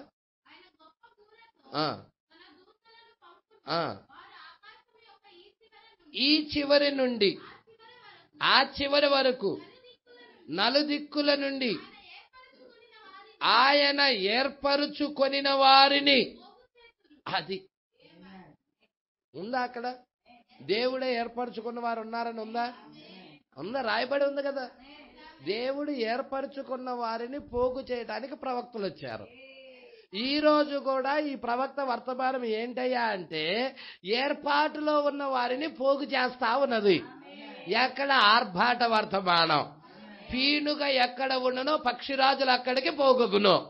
ఇప్పుడు మనల్ని ఎక్కడికి పోగు చేస్తున్నాడంటే ఆ యొక్క పీనుగ యొద్దకి, వాక్యము దగ్గరికి ఏర్పాటులో ఉన్న వారిని ఆయనే పోగు చేస్తున్నాడు. ప్రజల అందుకే ఇక్కడ అంటున్నాడు, ఇక్కడికి రండి అమ్మా, నేను ముగిస్తాను. నేను వీటిని దాటి వెళ్ళలేకపోతున్నాను అనమాట. చాలా విషయాలు వాగ్దానం చేయబడిన కాలము వచ్చు వరకు, ఆ రాబోవు ప్రవక్తలు వచ్చు వరకు ఆ విధముగానే ఉండెదరు. మీరు మిషనరీలు పంపవచ్చును. మిషనరీల కాలం అయిపోయింది. ఉందా? అయిపోయిందా? ఈ దూడ కాలంలో అనేక మంది మిషనరీలు వచ్చారు. హల్లెలూయా. ఎంతో మంది పంపబడిన వాళ్ళు వచ్చారు. హల్లెలూయా. మిషనరీలు పంపవచ్చును. మీరు ఇంకేమంటున్నాడో చూడమ్మా, మీరు మిషనరీలను పంపించవచ్చును. మీరు కోరుకొనిన ప్రతి దానిని మీరు చేయవచ్చును. ఇజ్రాయేలుకు ఈ ప్రవక్తలు రంగము పైకి వచ్చు వరకు వాళ్ళు మారనే మారరు. ప్రజలా, ఎప్పుడైతే ఆ ఇద్దరు ప్రవక్తలు యూదుల దగ్గరకు వస్తారో, ఇజ్రాయేల్ ప్రజల దగ్గరకు వస్తారో, వాళ్ళు అప్పుడు మారుతున్నారు. హల్లెలూయా. అదే విధానములో ఇటు చాలా మంది మిషనరీలు పంపించుకుంటా వచ్చాడు. ఇక్కడ అన్యజనుల్లో ఒక ప్రవక్తని దేవుడు లేపి ఈ కాల ప్రవక్త విలియం మ్యారియన్ బ్రనహాం గారిని పంపించాడు. హల్లెలూయా. ఆయన చేసింది మిషనరీస్. ప్రపంచమంతా తిరిగి సువార్త ప్రకటించాడు. దేని కొరకు? ఏర్పరచుకున్న వారిని పోగు చేయడానికి. హల్లెలూయా. ఇక్కడ చూడండి, ఇజ్రాయేల్ ప్రవక్తల రంగము పైకి వచ్చే వరకు మారనే. అంటే ప్రవక్త వచ్చేదాకా కూడా ఈ సత్యాలు వారికి దొరకవు. ప్రవక్తే తీసుకురావాలి ఇవి. హల్లెలూయా. ప్రవక్తే తీసుకురావాలి. ఈ ప్రవక్త టైంలోనే మనిషి కుమారుడు రావాలి. హల్లెలూయా. అంతకు ముందు పంపించబడిన మిషనరీల టైంలో కాదా పరిచారంటే కాదు. ఈయన టైంలోనే, 7వ దూత టైంలోనే మనిషి కుమారుడు రావాలి. మొదటి ఏలియా భూమి మీద ఉన్నప్పుడే మనిషి కుమారుడు, 2వ ఏలియా భూమి మీద ఉన్నప్పుడే మనిషి కుమారుడు. సంగమం పట్టుకుంటున్నారా? ఈ విషయాలన్నీ మీరు గమనిస్తారనుకుంటున్నాను. అందుకే ఈ ప్రవక్తల రంగం పైకి వచ్చే వరకు వాళ్ళు మారనే మారరు. మరియు అది అన్యజనుల సంఘం, మరియు అది అన్యజనుల సంఘము ఎత్తబడిన పిమ్మట జరుగును. ఈ కార్యాలు ఎప్పుడు జరుగుతాయి? అన్యజనుల సంఘము ఎత్తబడిన తర్వాత. అన్యజనుల సంఘం అంటే వధువు పైకి వెళ్ళిన తర్వాత. మరి పాస్టర్ గారు వధువు పైకి వెళ్ళిన తర్వాత 7వ ముద్ర గురించి, మరి వధువు పైకి వెళ్ళిన తర్వాత జరిగే సంగతులు మనకెందుకు పాస్టర్ గారు? అక్కడే ఉంది మర్మం. హల్లెలూయా. మరి నెక్స్ట్ వారం చూద్దాము. ఇక్కడ సింహము గురించి, దూడ గురించి, తర్వాత ఎద్దు గురించి, తర్వాత మనుషుని ముఖము గురించి, తర్వాత పక్షిరాజు గురించి అన్ని రాసుకుంటూ వచ్చాడు 122వ పేరాలో. హల్లెలూయా. ఎద్దు కాలము, సింహం యొక్క కాలము, అది ఏ విధముగా వెళ్తా ఉన్నదో, సంస్కర్తల కాలంలో మరి చాలా విషయాలు ఉన్నాయి. 122వ పేర నెక్స్ట్ వారం నుండి మనం చూద్దాం. దేవుడు మాటలు దీవించి ఆశీర్వదించునుగాక.